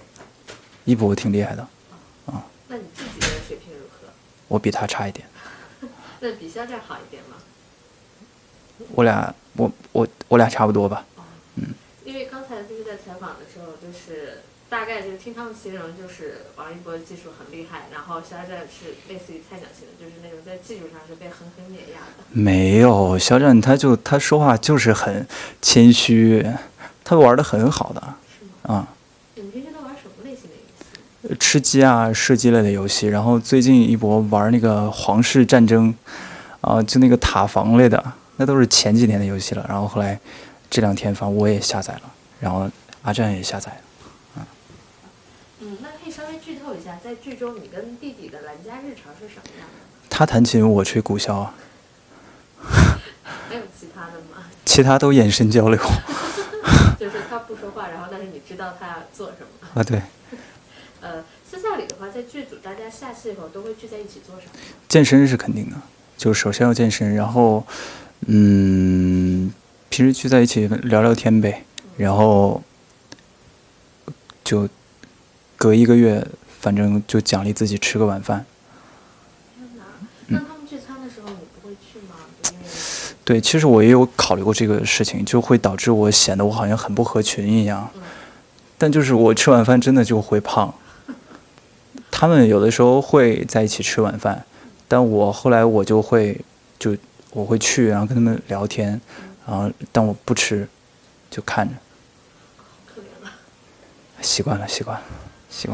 那他们会劝你吃吗？就看你在旁边。会呀。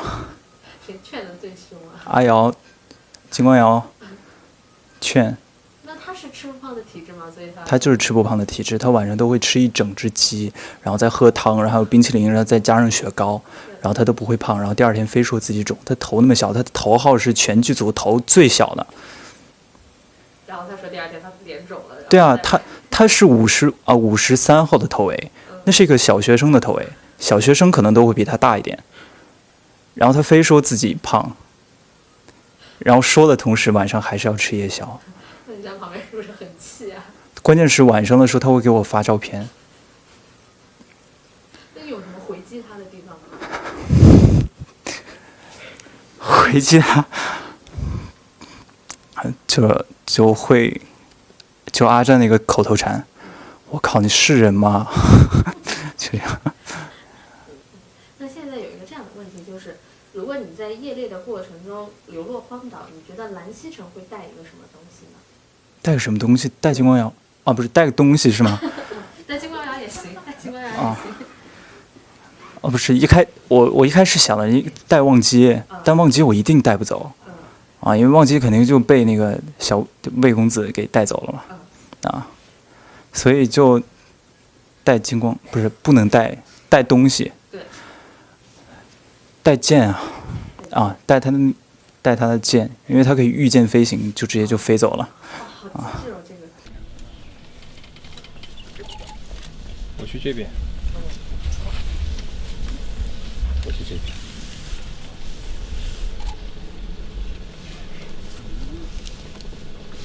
你决定了要去哪里？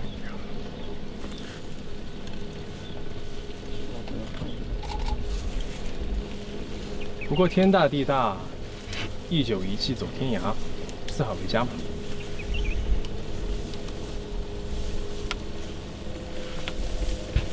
那这样，我走了。小苹果，走了。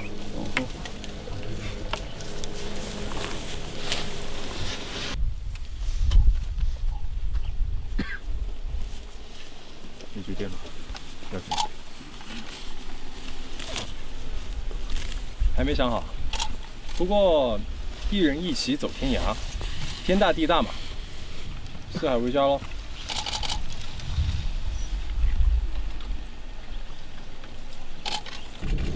小苹果，走了。走。又撞我。我这不故意。麻烦你无能为力。好，开始。小苹果，走了。走。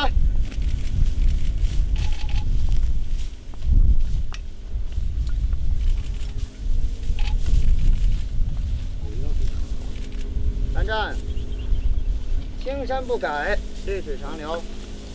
后会有期啊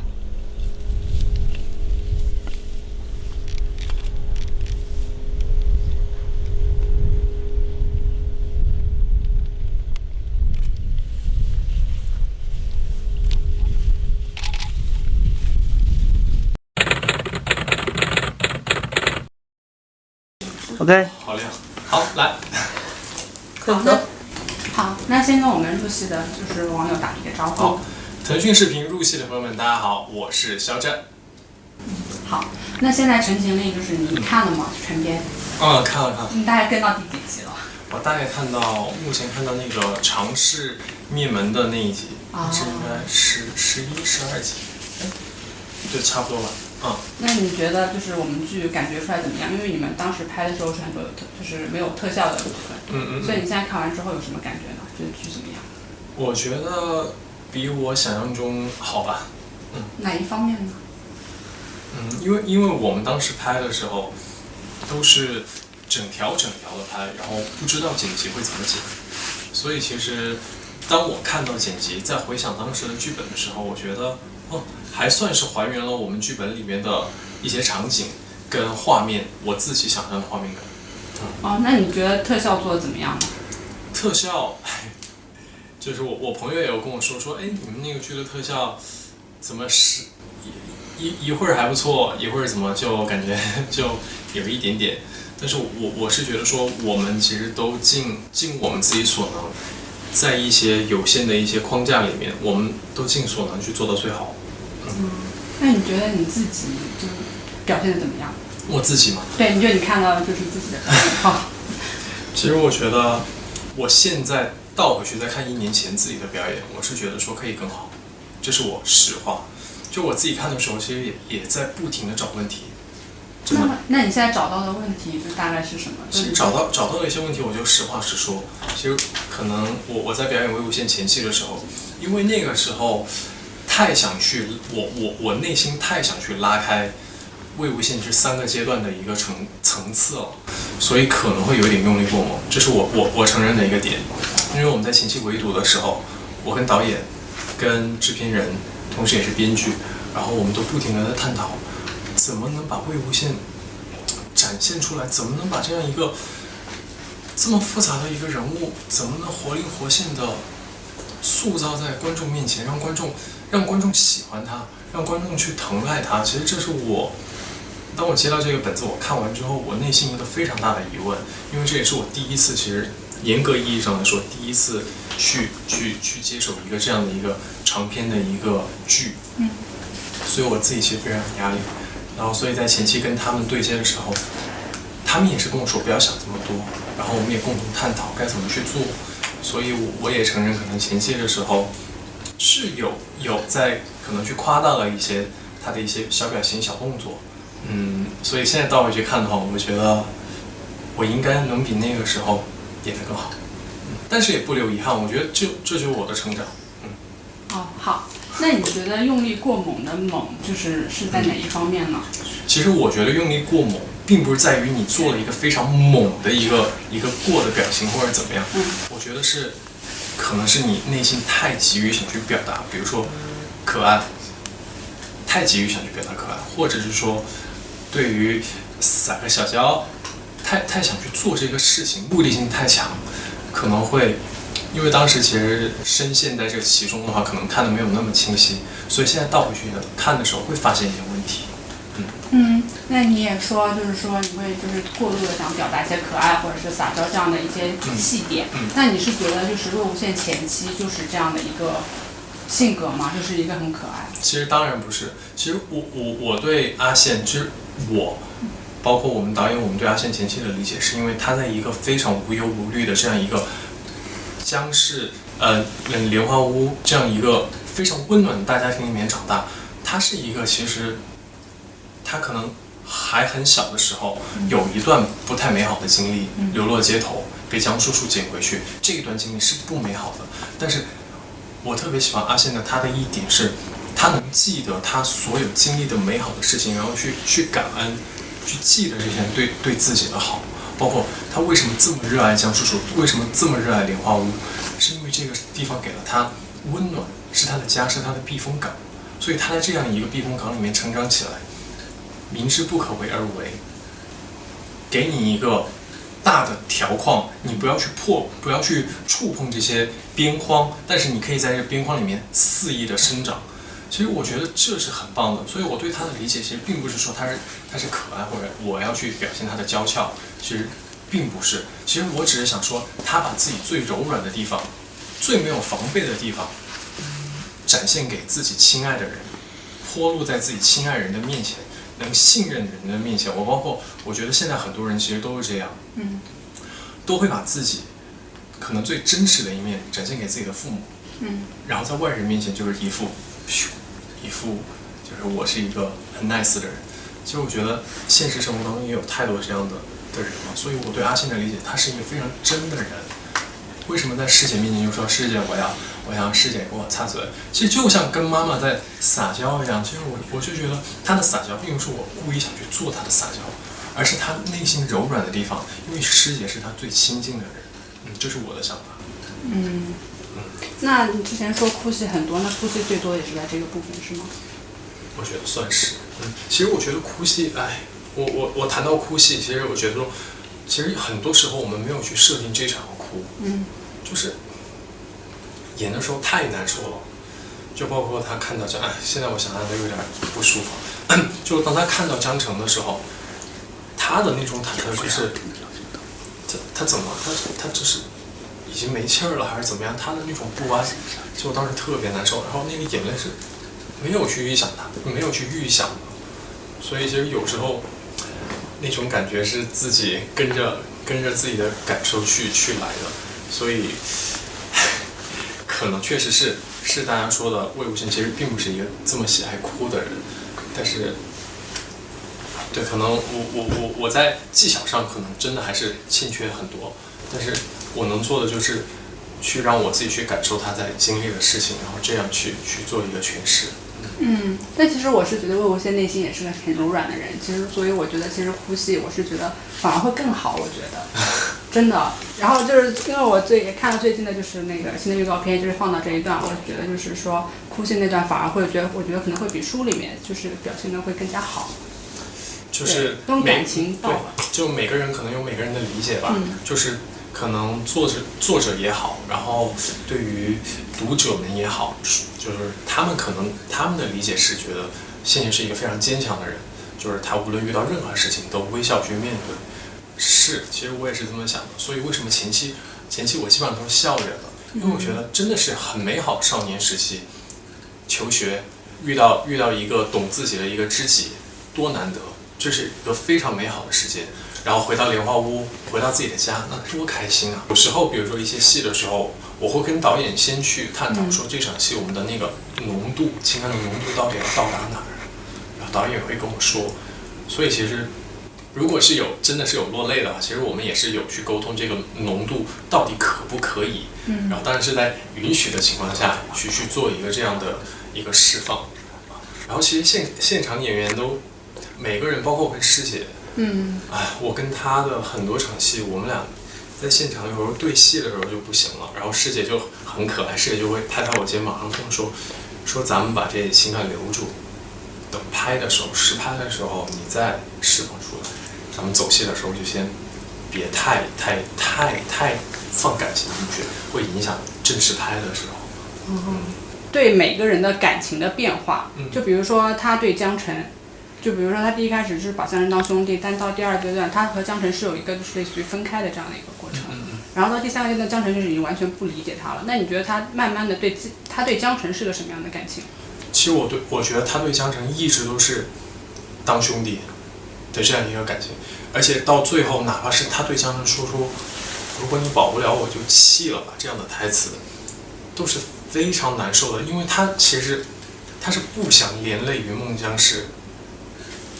一个仙家怎么能因为我一个魏无羡，然后连累整个仙家，然后被其他仙家然后声讨，说你们家出了这样的一个叛徒，难道你们就不作为吗？其实魏无羡是变相的在保护他，然后包括到后面，其实蓝忘机拉住魏无羡的时候，拉住我当时拍的时候拉住我的时候，我掉下去的时候，然后剧本里面描写的是江澄然后走了上来，然后就说了那一句话嘛，魏无羡你去死吧。但是其实当时我在演的时候，我看到江澄，剧本里面没有描述，我是笑了，因为我觉得是时候结束这一段，这一切因为我而起，那就让这一切也因为我而结束吧，还大家一个清净，这也没有什么好留恋的地方。那你觉得江澄当时刺你那件是一个合理的一个算改编吗？其实在剧里面他没有刺到我，其实他只是把那个悬崖给弄断了。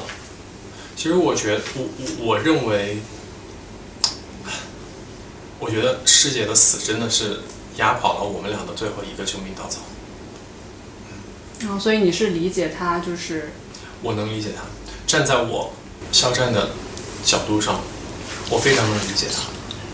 那比如说，那像蓝忘机这种，就是跟他又不是从小一起长大的，只是就是说曾经就是同过窗，然后到最后反而是最相信他的这样一个人。那你觉得就是魏无羡跟蓝忘机的这种感情是一种就是他是怎么样的一种信任感？他们俩的信任感是怎么样慢慢建立成到这么坚固的这样一个知己啊？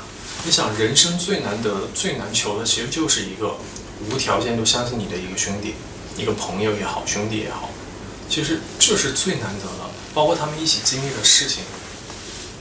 一开始他们在天子笑喝酒的时候，在那个围墙上的交手，然后魏无羡这个时候先察觉，功夫还不错，很有原则。然后到后面他们一起到了寒潭洞，然后经历了他们兰家的一些声势吧，然后就会让他们俩更加的。其实他们的命运其实都被安排的在了一起去经历一些不断去经历一些难关也好，一些彼此生命当中非常重要的一些事情也好，所以我觉得这就是一个生死之交。当时在想说，我们一直在想说要给谢贤找一个标志性的动作，就是他那种就鼻子一动，然后眼珠子一转，就知道这小子又有鬼点子了。所以其实当时我们想的就是摸鼻子，然后就会脑子里面就开始有点子了，就很一个小机灵鬼。然后到后面转笛子那个也是我们自己去想的，然后我也就每天没事在现场就转笛子。好，压力吧。那主要是来自就是哪些方面的压力呢？来自于周围的一些声音吧，都跟我说这个戏很棒，然后他有很多人喜欢，他的原著有很多人喜欢，就是所以你们一定要好好努力，不要辜负了这些人的喜欢和期待吧。那其实我们戏就是大家都很期待嘛，一开始，但是也会有一些非议。那当时的时候，就是这些东西有影响到你，就是来看这个剧有不一样吗？就比如说接他的时候、拍他的时候，就是会有影响到你吗？没有影响到我。我当时已经进入这个角色，这个角色了，所以不会影响到我。真的不会影响到我。真的吗？真的没有影响到我。就中间后面就是出现改编的一些。对，我知道中间出现了一些非议。没有影响到我，我相信也没有影响到忘记，也没有影响到他。Hello， 入戏的朋友们，大家好，我是王一博。这滑板是你今天有带来的吗？对，我自己的。你是不是在那个极限精听的时候对开上滑板的，开始学的？对，就是现在正在开那扇门，马上就要开通了的感觉。马上打开了一个新的一扇门，就是一直在练了奥利，就是滑板中一个很基本的一个臀跳的动作。然后就是说，如果把奥利练得很好的话，就会开启一个滑板的一个大门。对。目前对他的热爱超过没有成吗？不会。对。就是极限竞争马上要总决赛了，你预测一下哪支战队能赢？我觉得应该不差吧，也不能说肯定拿第一，但应该也不会差吧。但当然是尽量想要第一。你有为这个决赛做什么特别的准备吗？是在练吗？对，一直在练，因为我们会有领队的任务，然后就除去任务以外，我也有练了其他的新的动作。对，就是还挺感兴趣的，现在就想要练好。你觉得节目结束之后，你还会继续滑？会。对，会会的。感觉你很喜欢一切气氛。可能吧，可能喜欢的东西都偏极限一点。你有教过其他人学滑板吗？教过。你的大摩托。我有教过烟雨佳在滑板，因为我看他也入手了一块滑板，然后他知道我在录节目，然后就问我，就是什么奥利怎么做啊，一些就一些脚位啊怎么放啊，问我都会告诉他。对。他入门吧，就是因为我是跟一些 pro 级滑手一起在学，肯定有更好的方式来教我，然后吸收的更快。他的话可能就自学的话，可能不会没有那么快，我不知道他就是进步怎么样。你现在有追剧吗？还有时间追剧吗？看你通告每天都拍。有啊，对。因为他从开播之后那个分数是4.8，然后到现在6.4嘛，其实又7个变化。很少有剧组能开播后口碑往上爬。然后你觉得自己这个剧开播之后心态有什么变化？心态的话，自己的话我觉得没什么变化，心态的话也没什么变化，就感觉现在播了挺好的，挺开心的，就是之前的努力就有了结果或者收获的这种感觉。口碑啊，包括评分又越来越好。觉得就是自己的付出有一种付出终于得到认可。对，刚才讲了嘛，刚才有讲啊。就是这部剧是你目前为止付出心血最多的一个剧。也不能这么说，难道其他剧没有付出心血吗？对吧？但是这部剧确实拍起来比较艰难，就是不管从场景也好，就是大场戏也好，就是可能相比较怎么说呢，更加艰辛一点吧。我听说你之前有用那个筷子练台词，是怎么回事？那是很早之前，就是我双唇的肌肉不是那么的好，有一些闭口音啊，就是我需要练筷子，练一些唇部肌肉。对。你觉得蓝忘机好演？不好演。就首先台词少的情况下，都要用面部表情来去表演。那蓝忘机又是一个面部表情很少的人，再加上台词少的话，你面部表情又不能演，那就只能用眼神去表达，就是心里的所有的就是想法跟感情跟对。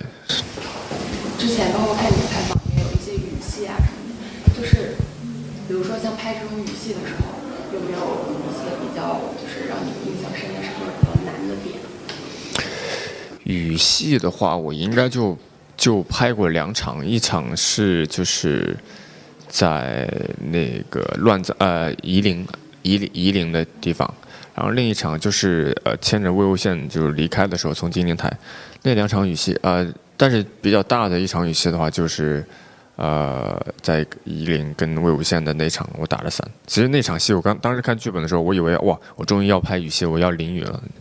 之前一直挺想拍语系的，然后我要淋雨，然后可能大家都说哇，蓝忘机淋雨是什么样？当时因为其他演员也不知道我到时会打一把伞，其实我也没有想到。然后我说导演，我怎么突然出现一把伞啊？他说你的角色需要，蓝忘机不能淋雨，对，就是这样。但是后来就是把雨放下之后，那个雨砸在脸上那种感觉还挺爽的。就是之前看你采访，你提到一些不管是极限运动还是拍语系、拍大戏，就是你的评价基本上都是感觉很爽。就是这是一种就是你性格里面喜欢的东西嘛，就是这种。对，我喜欢，就感觉就喜欢，就是吊威亚、翻跟头啊，就感觉很好玩，很爽，打起来就特别爽，就是平时做不到的东西嘛。对。但感觉就其实这种东西就还蛮就是像少年时期会喜欢的东西，就是男生都会这样吗？好像不是吧？我性格可能就喜欢这样的，就喜欢玩这些东西。对。就是包括摩托车也好，就是其实比较好奇，就是从你开始，因为我们对这个不太懂嘛，就是从你开始练习到现在到一个专业的程度，就是这中间大概是一个怎么样的过程？就是你是怎么样一点一点就是让自己进步的？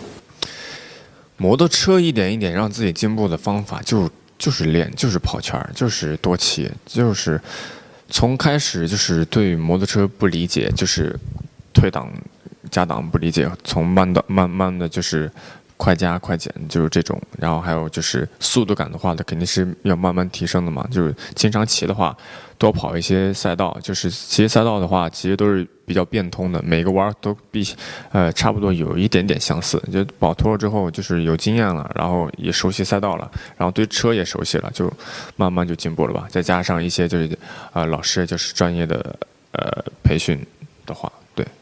因为就是这样一点点进步的过程，其实跟拍戏也好，跟舞台也好，其实是有一点类似的，就是你会这样觉得吗？我会觉得就是都是在努力，然后进步，努力进步，对。就是其实你可以看得出来，你是一个对自己要求很高的人。还行吧。包括之前看你们剧的一些花絮什么的，就是你们在现场其实也挺开心的嘛。对。就是你会觉得说，跟一群年轻的小伙伴在一起拍戏，就其实这个记忆是因为也是你的第一部正式的古装嘛，你会觉得这个记忆也是一个很珍贵，对你来说很重要的一个记忆。对，首先就是演员都是差不多同龄，就没有差多少，然后也都是男生嘛，就可能大家聊起来就很直接，然后就男孩子生活在一块儿的那种感觉，就很开心，就很欢乐那种，也不会就是对，就你懂我说的。就是你有看网上就是一些评价嘛，就是大家会，就是比如说你会通过对蓝忘机的喜爱，然后会发出很多你之前的视频啊什么的，什么这种。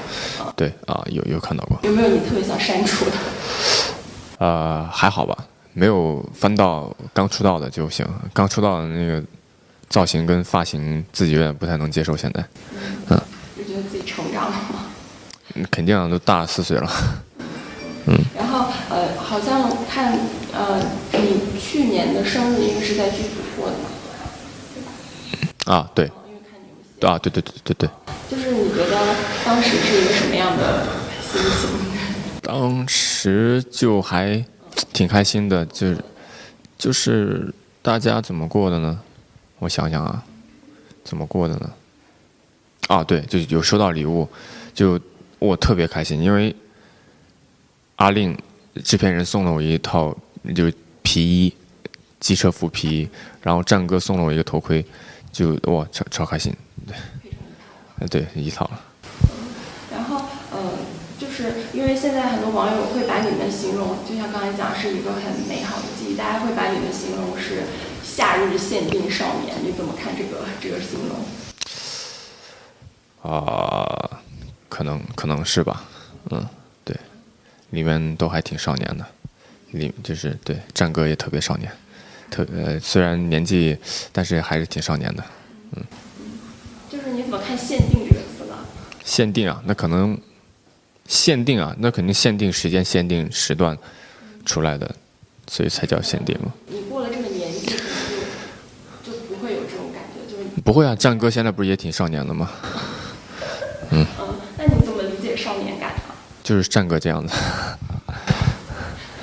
那就是因为其实你出道到现在已经有一段时间了嘛，就是有的网友提到你会觉得，你说王一博是97年的，大家会觉得很意外。对，我长得老。不是说你长得老，就是觉得感觉认识你很久了。那就是出道早。对。然后就像你刚刚讲，就其实你也就是对刚出道时期的一些造型就觉得还蛮中二的，就你觉得你自己现在已经过了那个中二时期了？超级过了，就是不会想染那种什么彩色头发，然后也不会想戴耳钉。对。你觉得你做过最中二的一件事情是什么？最中二的一件事情，想不起来，估计有时候突然冒出来一个，不太记得。如果现在让你说王一博很甜甜或初恋这种话，你还说得出来吗？我之前也说不出来。可是有粉丝说，就是你说过这句话。那可能是被逼的，被迫逼。对。就是因为之前网上还流传过一个你的传说，就是101的那段舞蹈。传说啊，都成传说了。就是我来求证一下嘛。就大家说你在下面练了1个多小时就上台录了。准确的说是前一天我是学习了1个半小时把那套舞学会了，然后隔了1晚上我自己练习，然后第2天上台前又练习，然后才上的舞台。就是我学习的时间是1个半小时，就是学那套舞。就是你学东西速度一直都很快。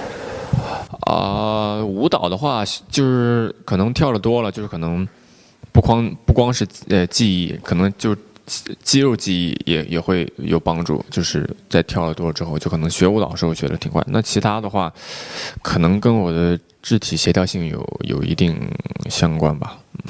比如拍戏这件事情，就其实你之前也讲过，就是跟天赋啊什么也有一定的关系。就其实但有的时候就是不管是舞台也好，还是演戏也好，其实有的时候就不一定是你努力就能达到一个目标的。你怎么看这种就是努力和天赋这种关系？我觉得2个都是需要的吧。努力肯定是需要的，但是天赋的话，你有的话肯定是最好的。对，大老师说过一句话，只有你努力过才知道天分有多重要。你觉得在演戏这件事情上，你天赋有多少？还行吧。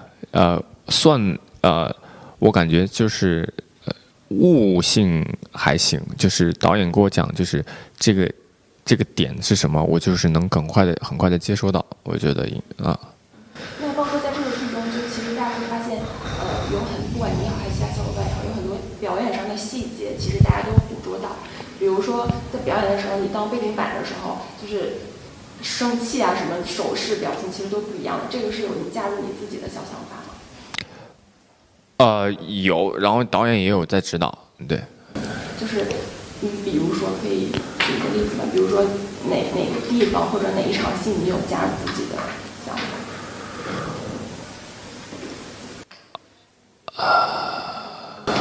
这种你花心思的小细节。或者是你有重点去练习的地方。记不大清了。那你们在现场临场发挥的东西多吗？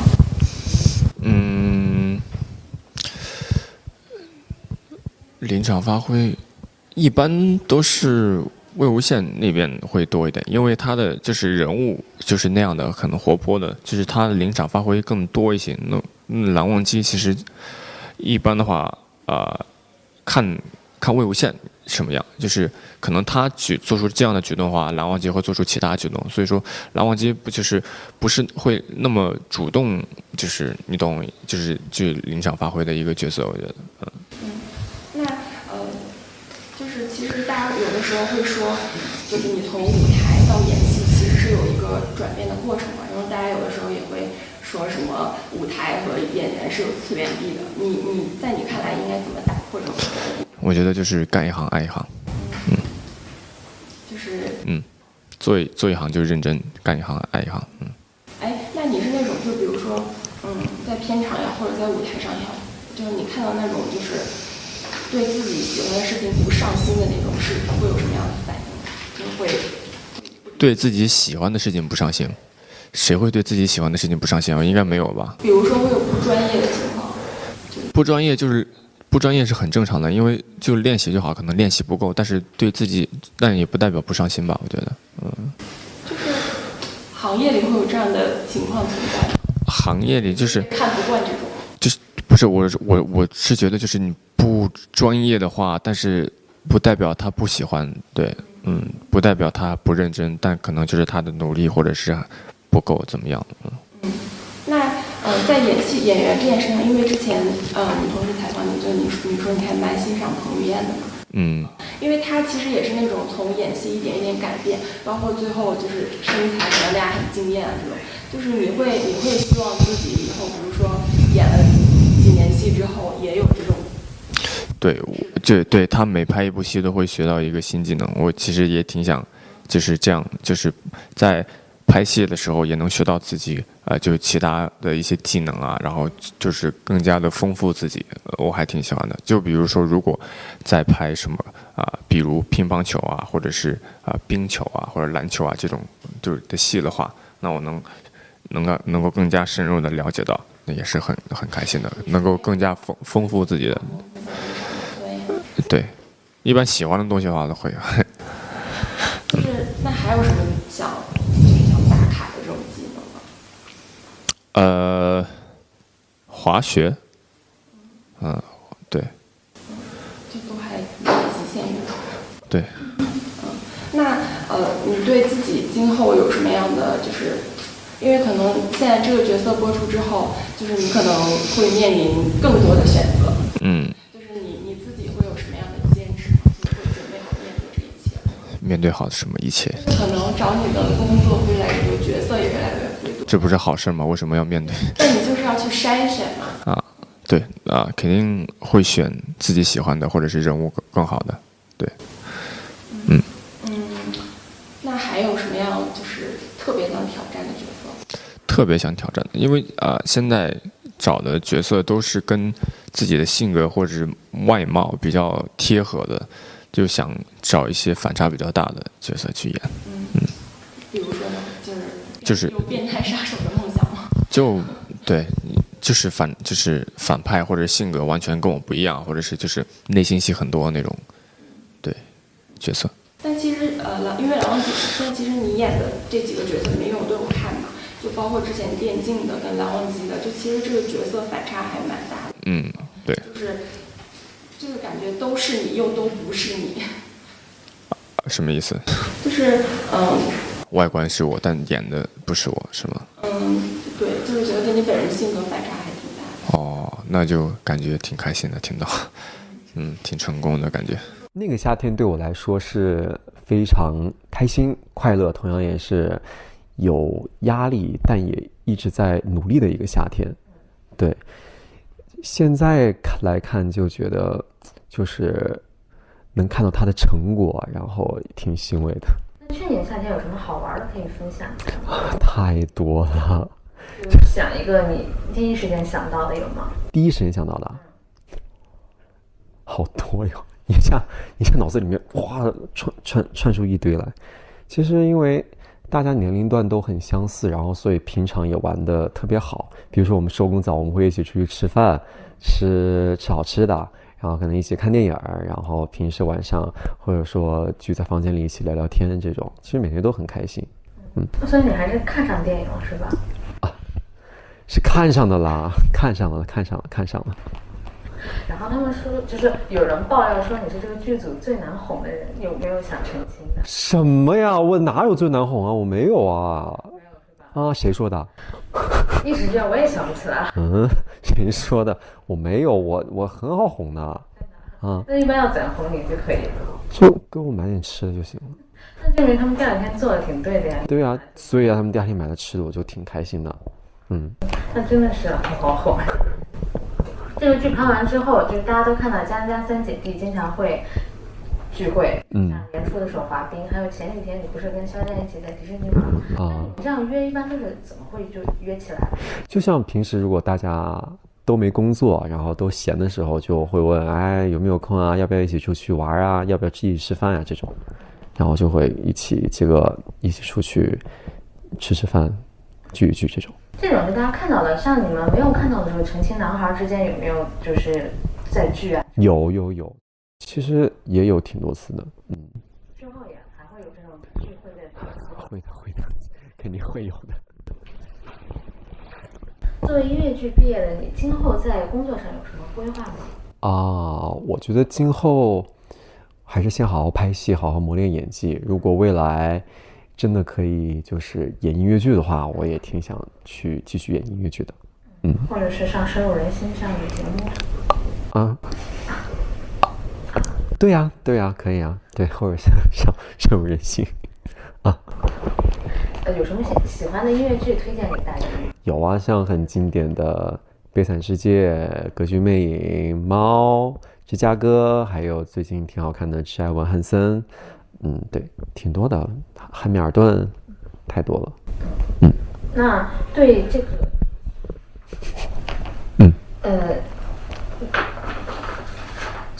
当你做了舅舅以后，带精灵是一个什么感觉？说实话，如果是以江澄，我觉得真的挺累的，但是也挺幸福的，毕竟他不是一个人，对不对？而且有人在陪伴他。对，而且毕竟是姐姐的孩子，也是很爱他的。但是你作为剧组中就是比精灵的饰演者还小。没有，我要澄清一下，我没有比精灵小，我是，大家都说我比他小，我没有比他小，我是96年的，他是97年的，我比他大，但不知道为什么大家都说我比他小，我没有比他小。那你带一个就是比你小1岁的人当舅舅是什么感觉？其实代入感还挺好的，真的。剧组里面你有怎么带他吗？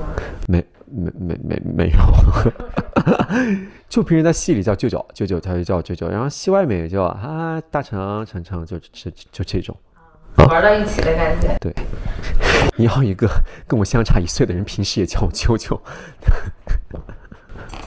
那如果要你给江澄规划一下人生，你觉得他之后的人生是什么样？因为这个节目会在大结局的时候才放，大家都不知道江澄之后的人生是什么样的，对，给他规划是什么样的？因为我们也不知道江澄他的大结局，他的后半生是怎么过的。如果是我的话，我希望他在好好当家主的同时，也希望他能就是拥有一个自己好的人生吧，开开心心的做自己想做的事情。一定要多开心一点吧，因为他经历的太多了。腾讯视频的网友们，大家好，我是宣璐，在《陈情令》中饰演师姐江燕离。现在其实《陈情令》已经播到一个特别高潮的部分，对，这一周就是播到血洗不夜天了。对，现在有跟到这个，就是你有在追就是跟这个进度吗？有，每周1到3嘛都有在跟。就你跟上进度了是吗？我这从一开始就是跟上进度的。好，那就是我们现在就是回顾一下我们整个剧的拍摄这样的过程，就是说，当初你接到《陈情令》就这个剧本的时候是一个什么样的情况？你还记得吗？记得特别清楚，因为整个过程就是感觉让人很魔幻吧。有看过原著是吗？有。但其实就是江燕离这个角色在原著里面其实戏份不是很多，就是她跟一般的就是女主角来说，可能就是琢磨的地方也很少。你自己是为什么会愿意再接这样的一个角色呢？我觉得虽然他琢磨不是很多吧，其实我也不是特别要求戏量的多或少。我觉得阿离他每一场戏我都是非常喜欢的，然后他整个人物线也是很完整的，从对这个2个弟弟的亲情啊，和对金子轩的爱情啊，包括最后生下了精灵，然后再到一个结尾，整个是一个非常好的人物线，也是特别打动人的，所以我们就觉得一定要争取这个角色。那你岂不是就是说，那你在拍这个角色的时候，就是你最想突出的这样一个性格是什么样的性格呢？其实我们想突出的是他的坚强和坚韧，因为我们不想把他做成一个比较简单的一个温柔的符号。我们觉得这个人物他除了温柔的表面以外，他还是非常立体的。比如说他对初见金子轩的那种心里的雀跃，然后他莲花屋覆灭以后，他要担起整个家庭的重任，然后再到后面比如说别人对他的弟弟们言语不敬的时候，他的那种勇敢，我们觉得他是一个这样很丰富有血有肉的人物。那其实就是在小说里面写他跟金子轩的感情戏其实是比较少的。然后那你们俩就是你跟金子轩就是曹老师两个人，就是你们在现场会碰一些细节这样子吗？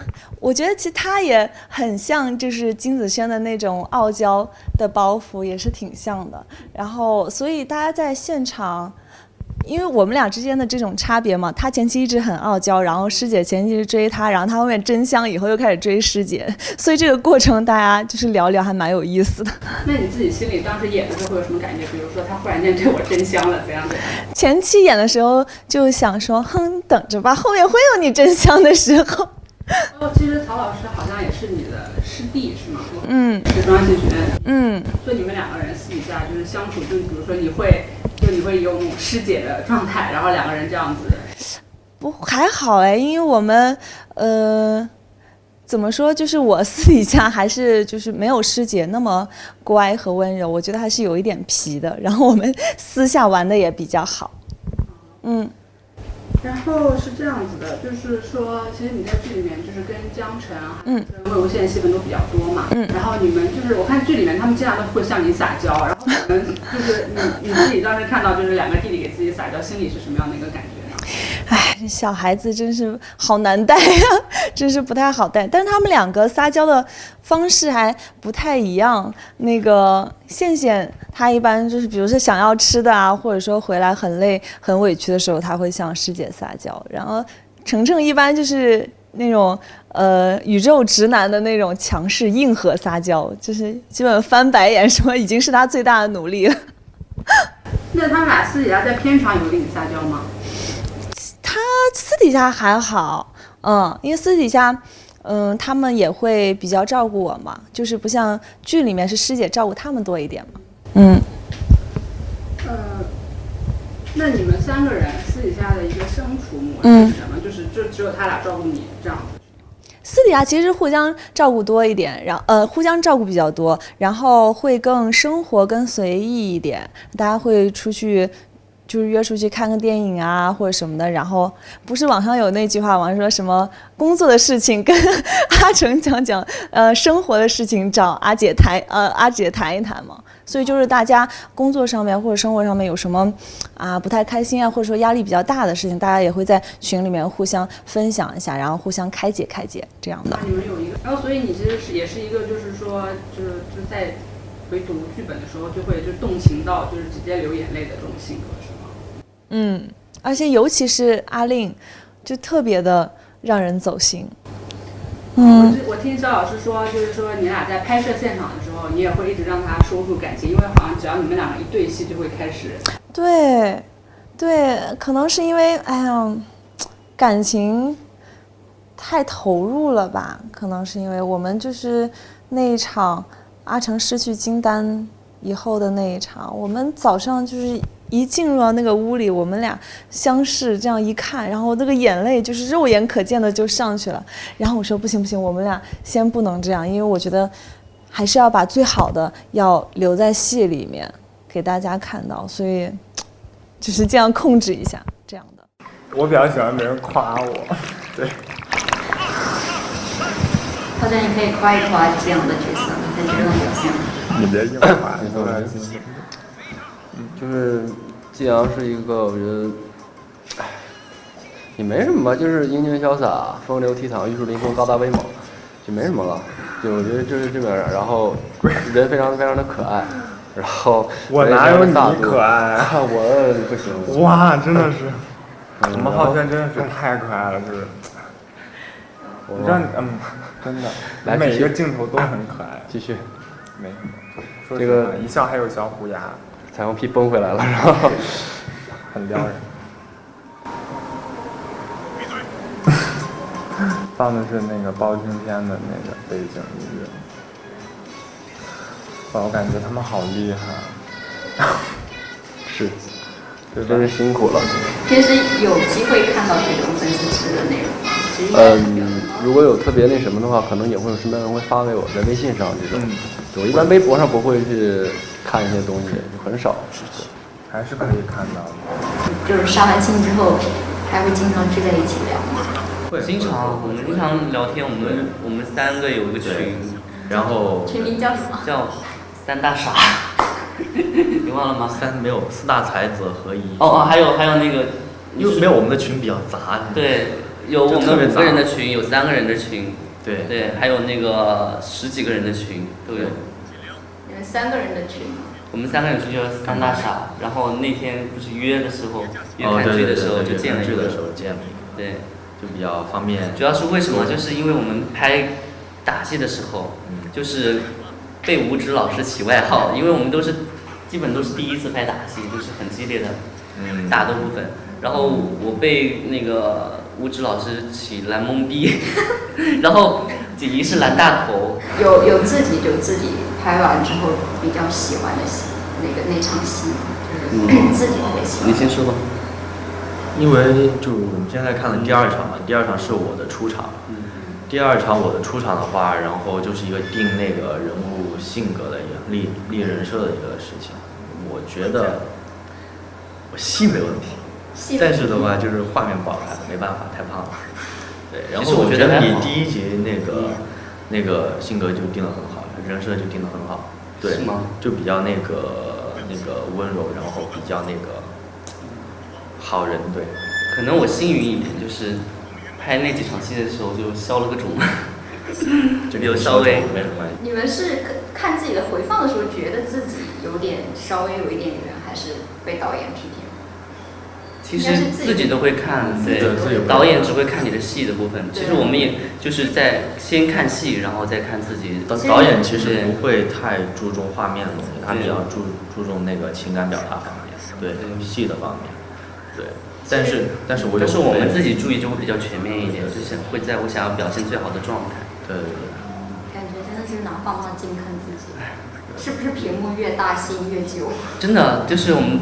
不是我是已经有心理准备了。是吗？对，因为我看过样片，其实我自己不太满意。对，不太满意。然后对，就是感觉好像有很多镜头没有剪进去，有一羞羞那么遗憾。对。对，然后也有发预告嘛，然后第2集的预告，然后我有看网友那弹幕，不太好，但是没关系 ，I don't care。对，然后因为我觉得我后面的戏是，我觉得我自己演的还不错的。对，因为精灵本来这个人物就情感爆发会比较强一点。对，所以期待我一下后面的戏。对。其实我们小辈组比较精彩的镜头都在后面一点，对，只有在后面一点。对，前面，然后我比较幸运，可能前面2集镜头稍微多一点。很可爱，就是如果你们2个不说，自己觉得就有点水准有点圆，真的是完全感知不到。是吗？真的是感知不到。那你见了我们本人之后，跟具体对比呢？本人大概比剧中要小个1.5倍。所以知道镜头多么可怕。都太可怕。对。行，好，然后我们最后一个环节就是你们2个可以问彼此一个问题，什么都可以，剧相关的也可以，生活相关的也可以，兴趣爱好也都可以。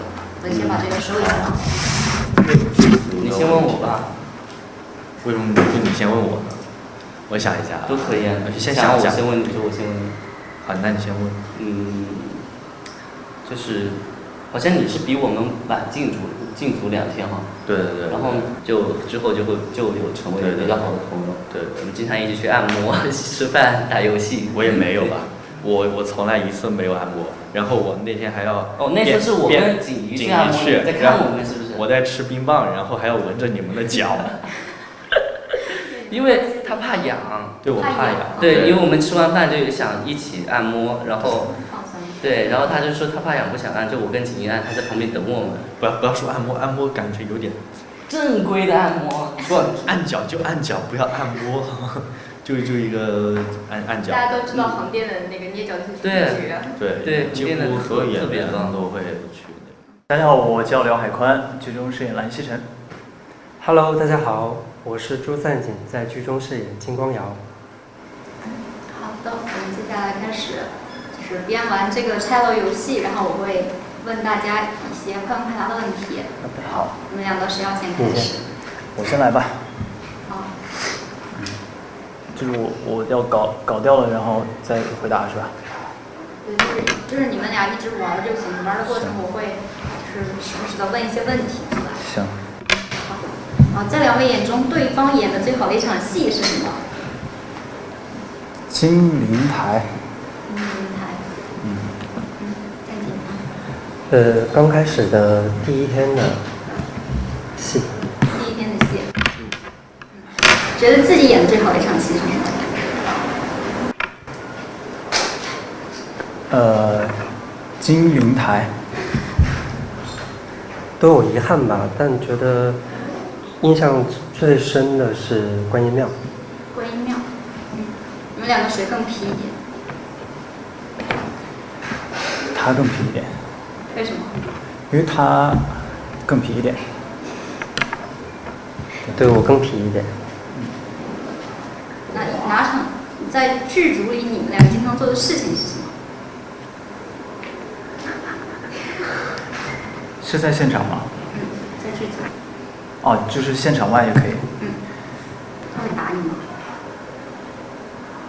不会吧？行。陈情令剧组谁 NG 最多？NG 最多吗？他。对你的什么？对。接生看戏。我要说是仙子，然后他说是我。没有，因为毕竟他是一个专业的演员，所以有的时候他对就整个这个戏啊，还有这个细节的要求把控就非常高，导致自己可能有一点点失误的话，自己就会发现了之后就会想说要不要重新来一下。对，就是对艺术要求非常高，艺术追求。我看到暂停他的一个不承认。要求高是承认的，就 NG 最多的那个不是。是谁？仙子。问的是我们两个。没关系。好，对陈情令各自有遗憾吗？感觉都要说哭了。但其实就是因为从开播到现在嘛，那个评分是一直在爬嘛，很不容易，就其实也说明慢慢的得到大家认可。就是大家说《陈情令》剧组其实是一部连背景板都在认真演戏的剧。哇，你说就是对，我是学会了一句话嘛，就是邪魅一笑和邪魅一直笑。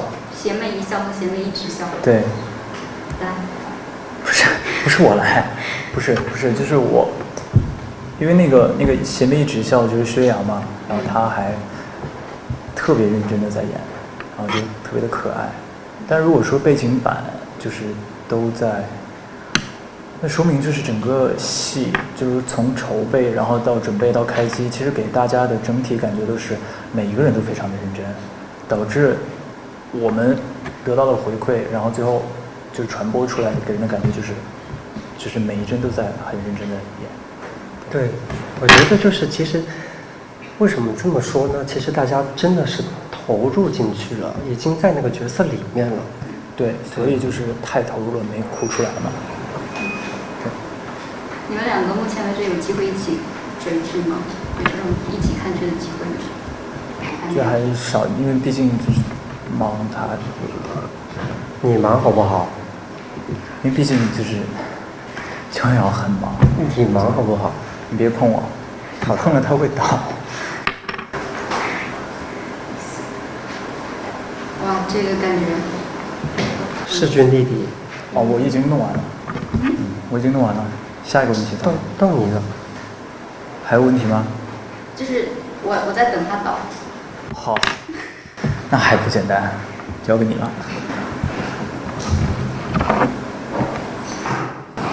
我们等一下会让你们两个一起看一个戏，就是两个场的。一个就是因为你们刚才也说一直没有机会一起看嘛，这边准备了一个，然后还有一个是别故意，你这个笑。然后呢，就是准备了一段，还有一段，是已经就是已经准备好了，等一下就给你。就已经播出了是吗？你别。哎，真的不好意思，哎呦，我输了。你这个瘦了吗？我吗？那么多大戏。对，我到后面瘦了，但是大家会看到，其实温宁有的时候他前期会比较圆，或者是有的时候又稍微瘦一点，因为我们拍了4个多月嘛，其实它周期是比较长的，就有的时候忽胖忽瘦，忽胖忽瘦，然后那个素材就是对，不会还是比较会有点圆的。你是一个重度的，就是网瘾少年吗？算吧。比如你一天没戏的时候，没有工作和通告的时候，你会一天都在网上刷？也不能刷一天，但是就是也会做一些其他的事情，对。除了点外卖睡觉的。就是还是会玩游戏啊，然后也会出门逛街啊，对啊。但是手机拿开来的话，就会刷一刷，对。你玩 B 站玩多久？就是你大概从什么时候？几年前开始玩？我 B 站的话是因为上面有很多2次元的，就是动漫啊这一类的东西，对啊，我有很多动漫是在 B 站看的。资深用户10年？啊，那倒也没这么久，对，对，我是那个腾讯的资深用户。那真的是真的，对。你们还记得你们第一次就是接到陈情令去比出来的样子吗？就情况。第一次接到吗？你们知道有这个？因为我之前看到制片人的那个专访里面有说，就是王老师还有专门去试戏。对，有去试戏，就是试一个片段，在试那个玄武洞里面，我们2个，然后就是在就是疗伤的一个片段。啊，这都是专门飞过去的，是吧？是吧？应该是的。为什么对这个角色就是这么，就是还专门飞过去试这个角色？没有，就是没有说专门就是要试戏，肯定要从其他地方过去，就只是过去而已。当你知道就是合作的是王一博老师的时候，那你当时就是心里是怎么想的？心里怎么想的？就是期待，期待。那黄老师呢？非常期待。我也非常非常的期待。那其实你们在组里面其实当时是拍了4个月嘛，其实去年夏天的事情。如果现在再让你们回想起来的话，那你还记得当时在拍摄中间就是比较快乐的事情是？比较快乐的事情，我觉得拍的特别开心。每天都有快乐，有对都会有吧。我让你说一件最快乐的事情，就你觉得当时在剧组什么样的事情让你觉得最快乐？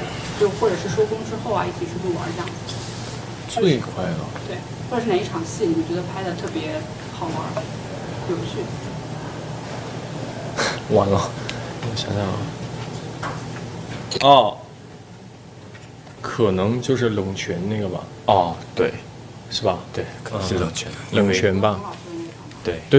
然后后面就是我们先跟那个若彤老师拍了那一场之后，然后我们后面还有几场，我们俩单独在冷泉的，因为那个棚也很热。对，然后但是那个泉就是水很凉快，然后我们就一直在玩水。对，然后就是叫我们上岸，我们俩也不想上去，对，因为上面太热太凉快了，我们俩就泡在里面，像泡温泉一样，但那个水是冷的。对。所以就是大成老师当时在片场是特别容易需要人哄的吗？不是，其实不是，是那天我们俩有点确实，我也不知道为什么我们俩那天就一直在笑得停不下来，也不知道为什么，确实是我们俩那天做的不太好。哪一场戏呢？就是我刚从那个乱葬岗出来，然后温潮跟温竹流那一场。对，好像貌似正片里面也有，就是当时郎朗基老师就笑场的一点点片段，是不是？是的。没有，也是点睛之笔。现在看来，冥冥之中自有安排。那如果让你们推荐一个，比如说在横店或者是贵州的一个旅游景点，你们会推荐哪里？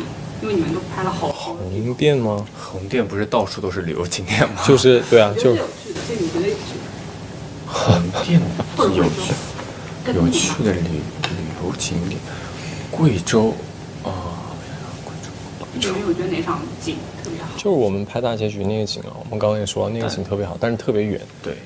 但是真的其实挺漂亮，它那个风车，对，是真的漂亮。然后天又特别蓝，山顶，云又特别白，然后那个还有大风车，巨大的那种风车，其实还挺美的。瀑布啊，贵州是不是瀑布？大瀑布，黄果树。有，但是我们没去，我们没去，那我们去那个瀑布在哪？贵州的。我们哪儿去了瀑布？去了。哪一场瀑布啊？你说你泡在水里那个？我们贵州有走过很多丛林，然后到一个地方的。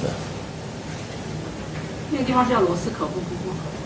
没有，绝对没去。有。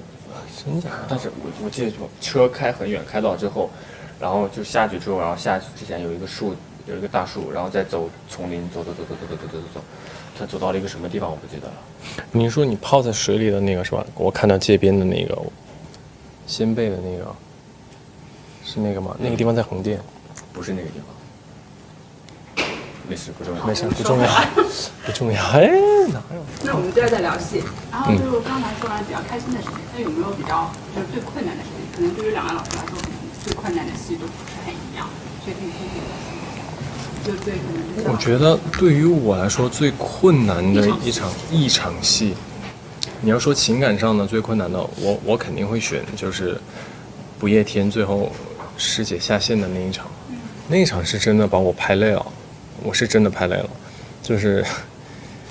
就一次又一次的来，然后包括其实第一天拍的时候，其实我不满意那个结果。对，刚之前我们采访就是周老师和钟老师。对，然后我跟导演商量，我说导演第二天再给我一次机会吧，然后第二天到黄昏的时候又拍了一次，其实我觉得还可以更好，但是其实身体已经给不了东西了，就是我脑子其实我觉得我还可以更好，但其实身体已经不行了。导演也说你已经尽力了，就是身体已经累了，就算了，就是艺术就是一个遗憾美。但是我觉得那一场挺让我难忘的吧。但其实对于我们来说已经很完美了，真的是完美。哎，没有。那王老师这边觉得最困难的是什么？我觉得对于我来说，最困难的一场戏。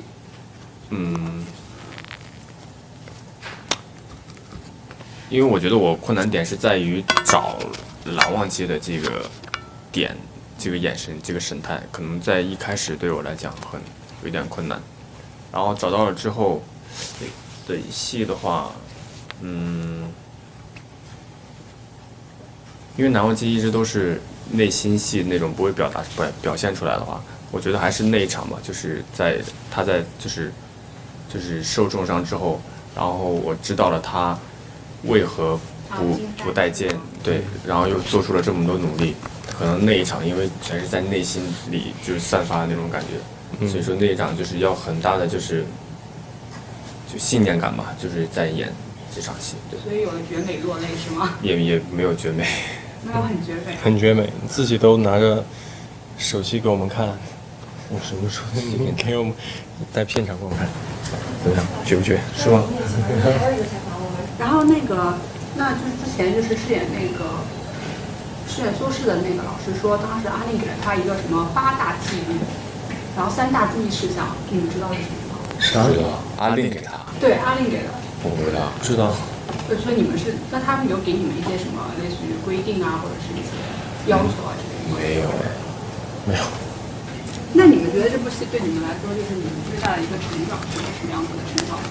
最大的成长吗？看完以后，就可能自己会有什么地方有些改变嘛，就是心理上、性格上，或者是一些想法上。我觉得是让我更加的坚定了吧，更加坚定想要走演员这条路，然后把戏演好吧。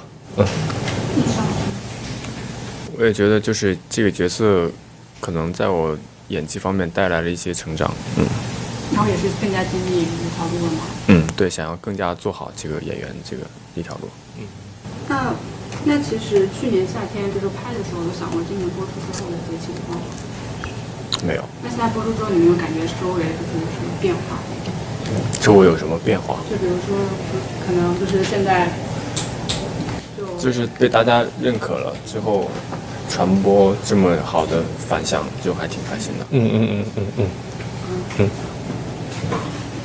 那你们说之前我就是采访肖老师的时候，肖老师说你们就是看完片之后，其实你们都会讨论嘛。你们其实讨论的就是，你还记得你们俩就是第一次看完以后，然后讨论的是什么？你说看完什么？就第一次，就我们片子刚开播以后，然后你们两个讨论的一些内容大概是什么方面的？就杂七杂八的，什么都有，对，就什么都有。那如果就是我们其实去年拍的时候也是夏天嘛，然后现在就是播的时候也是夏天，然后如果说让你们用3个字来形容去年夏天跟今年夏天，3个字，3个词，3个词。对，就是比如说你当时的去年夏天的用3个词来形容，今年夏天用3个词来形容，这样子，可以很简单。大家都很喜欢用词，这个努力艰苦，这是去年继续，对，努力艰苦保持，这去年，对，那今年夏天呢？开心收获，说一个，开心收获是吧？展望未来。所以2个人的词是一样的，是吗？对，差不多，其实心路历程都差不多。那其实有很多人都说我们剧其实我们陈情令是一个夏日限定嘛，因为播出期是这样子。那我们最后就是用从平行时空的角度，然后就是来讲一下，就是比如说就是肖老师对魏无羡说一句祝福，然后王老师对就是蓝忘机说一句祝福，这样子。说一句祝福是吗？希望魏无羡怎样？哦，说太就你就从讲一句就好了。好，讲一句好，那就从简就好好过吧，好好过，真的好好过吧。希望蓝忘机练一练酒量。所以当时拍醉酒的时候，就是你有喝吗？没有啊，当然不会。就是演出来的是吗？对。哦，我记得肖老师好像也有醉酒的戏。对，都是演出来的。那老师好像腮红还上热搜了，我记得。对，打的有点过分那个时候。啊，对，侦探号是福尔摩斯的话是吗？就伙伴嘛。就可能，哎，我也不能说那个剧是其他平台的，反正就类似于啊，可以说吗？就类似于，算了，还是别说了，反正就类似于这样的吧，侦探型的，对。然后最后就是对着镜头，就是说一下，就是对《陈情令》说一句话，然后对我们的就是陈情令的粉丝说几句话，就是感谢也行，然后一些希望也行。陈情令，好，对陈情令说是吗？对阿令说。好，阿令，你看到了吗？就是付出没有白费了，就是我们做到了。阿令，谢谢你们。然后再对粉丝说一句。谢谢你们，谢谢你们。感恩有你，陪伴有你。呜呼。好，谢谢。好，然后呢，有一个故事接龙。然后我们需要两位老师自己随便画一下。好，可以。然后这个故事比较曲折，让我来慢慢给你们讲。就是这个故事。好，来。其实是这样的，就是有一只鹅，然后修炼了，然后下山。我要把它画出来是吧？没有，让你链接。我是给你讲前面的故事。然后他下山遇到另外一只鹅，产生了爱情，然后最后然后他们生了一个蛋，然后这个蛋就变成了一只埃及法老鹅，然后这只埃及法老鹅饿了，然后去了烤鹅店，变成了一只埃及法老烤鹅。所以要画。后面对，你们接一个故事。画出来。就是你先接故事，然后再把它画出来。故事就是那个。我们就要画埃及。我知道了。什么？不太好。埃及法老鹅，埃及法老鹅，埃及法老鹅来到了中国，然后变成了黄额娘。好画法。好吧。那就把黄额娘画出来。我为什么要给自己挖坑？怎样画的？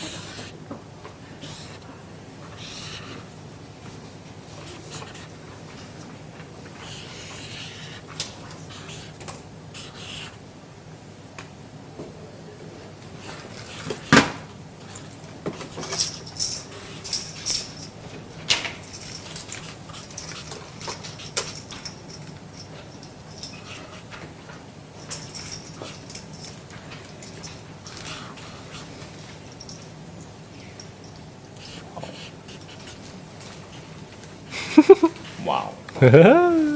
耶！哇哦！黄额娘，真的，肖老师太厉害了。好，黄额娘。黄老师要不要再加几？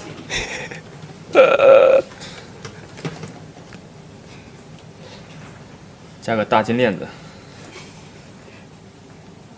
一种风格是吗？对。好，谢谢黄老师签个名。OK。好嘞。这是个比赛。我觉得我们可以玩1年吧。赢了的人会有奖励。马上看看能不能把这个抓下来。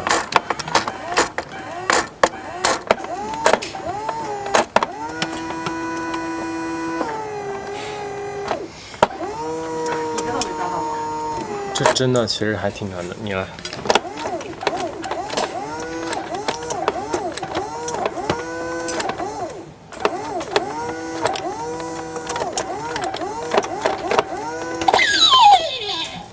这太难了 ，over。这不可能吧？我再试一下。换一个吧，换一个。要换一个周围没有这种娃娃的这种。这个绿色的吧，来。这也不好抓。差不多。这抓不到。哦，抓到了！哇呼！啊，好敷衍哦你们。啊，为什么又放掉了呢？因为我们之前都抓过，然后都抓到了。那他这肯定抓到了呀。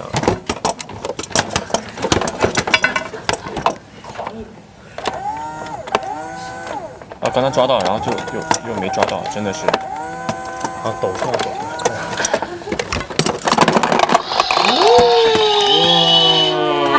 哇！好，开心，开心，开心，开心，开心！哎，走，来，哈哈，嘿嘿，何必呢？像个傻子一样，在那里抓来抓去，为什么不直接倒出来呢？你说你是吧？你说，好，那肖老师先说一下，就是你抽到的题目是什么？关于设计师的问题，要问我吗？对。哇，我这么巧吗？刚好抽到这个。这就是你。哇。就是我就是先向就是澄清，就是让你向粉丝澄清一个问题，就是现在往盛传，就这个是你之前设计的作品。对啊，是我设计的。哇哦。哇。咖啡店。哇哦。项链。哇哦。啊，包括它的 VI 辅助图形，然后室内的。对，有特别多的那个。对，厉害啊，都是我做的。那王老师最近好像貌似也要再开始搞潮牌是吗？啊，对。你需要也要参与设计吗？我会有参与。衣服？对，衣服。好，然后第二个问题。那关于夏日旅行的问题。就是这个问题是这样子的，就是说，因为提到夏天嘛，就想旅行。然后如果就是说你们有了假期，你们想去哪里旅行，然后给一个理由，就各自说一下。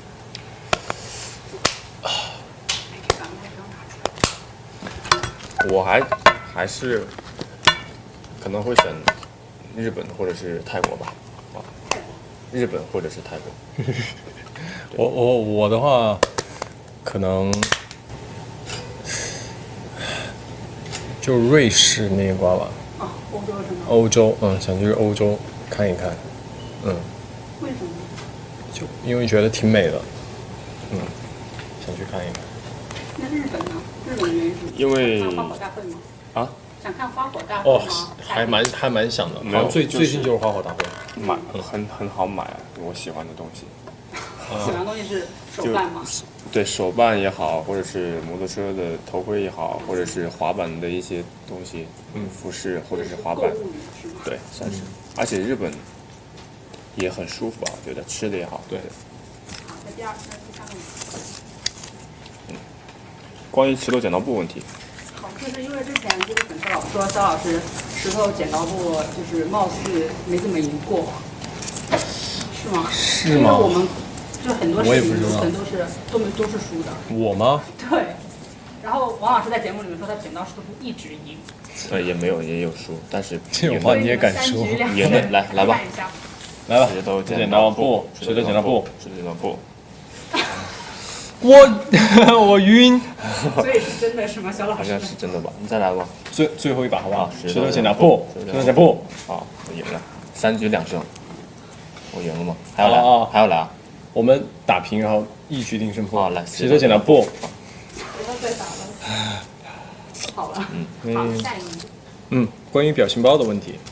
就是我们做一个，就是你们2个人的5个表情包，就是我先说就是什么情况，然后你们俩做反应就好了。然后是作为饰演魏无羡的肖战和饰演蓝忘机的王一博。所以是要在是要在角色里面吗？没有，是自己，但是因为是你们饰演的角色嘛，就真实的情况。明白。然后第一个就是看剧本的时候，发现仙门世家风度榜上蓝忘机高于魏无羡时2人的表情。是认可是吗？都认可。对啊，原著里不是剧本里也是这样啊。没有，哥哥是第一，就你高于外赛了，高于不是比大哥，应该是大哥是第一吧？是。好，那第二个，当发现穷学到语气时，魏无羡没伞，蓝忘机有伞时，2个人的表情。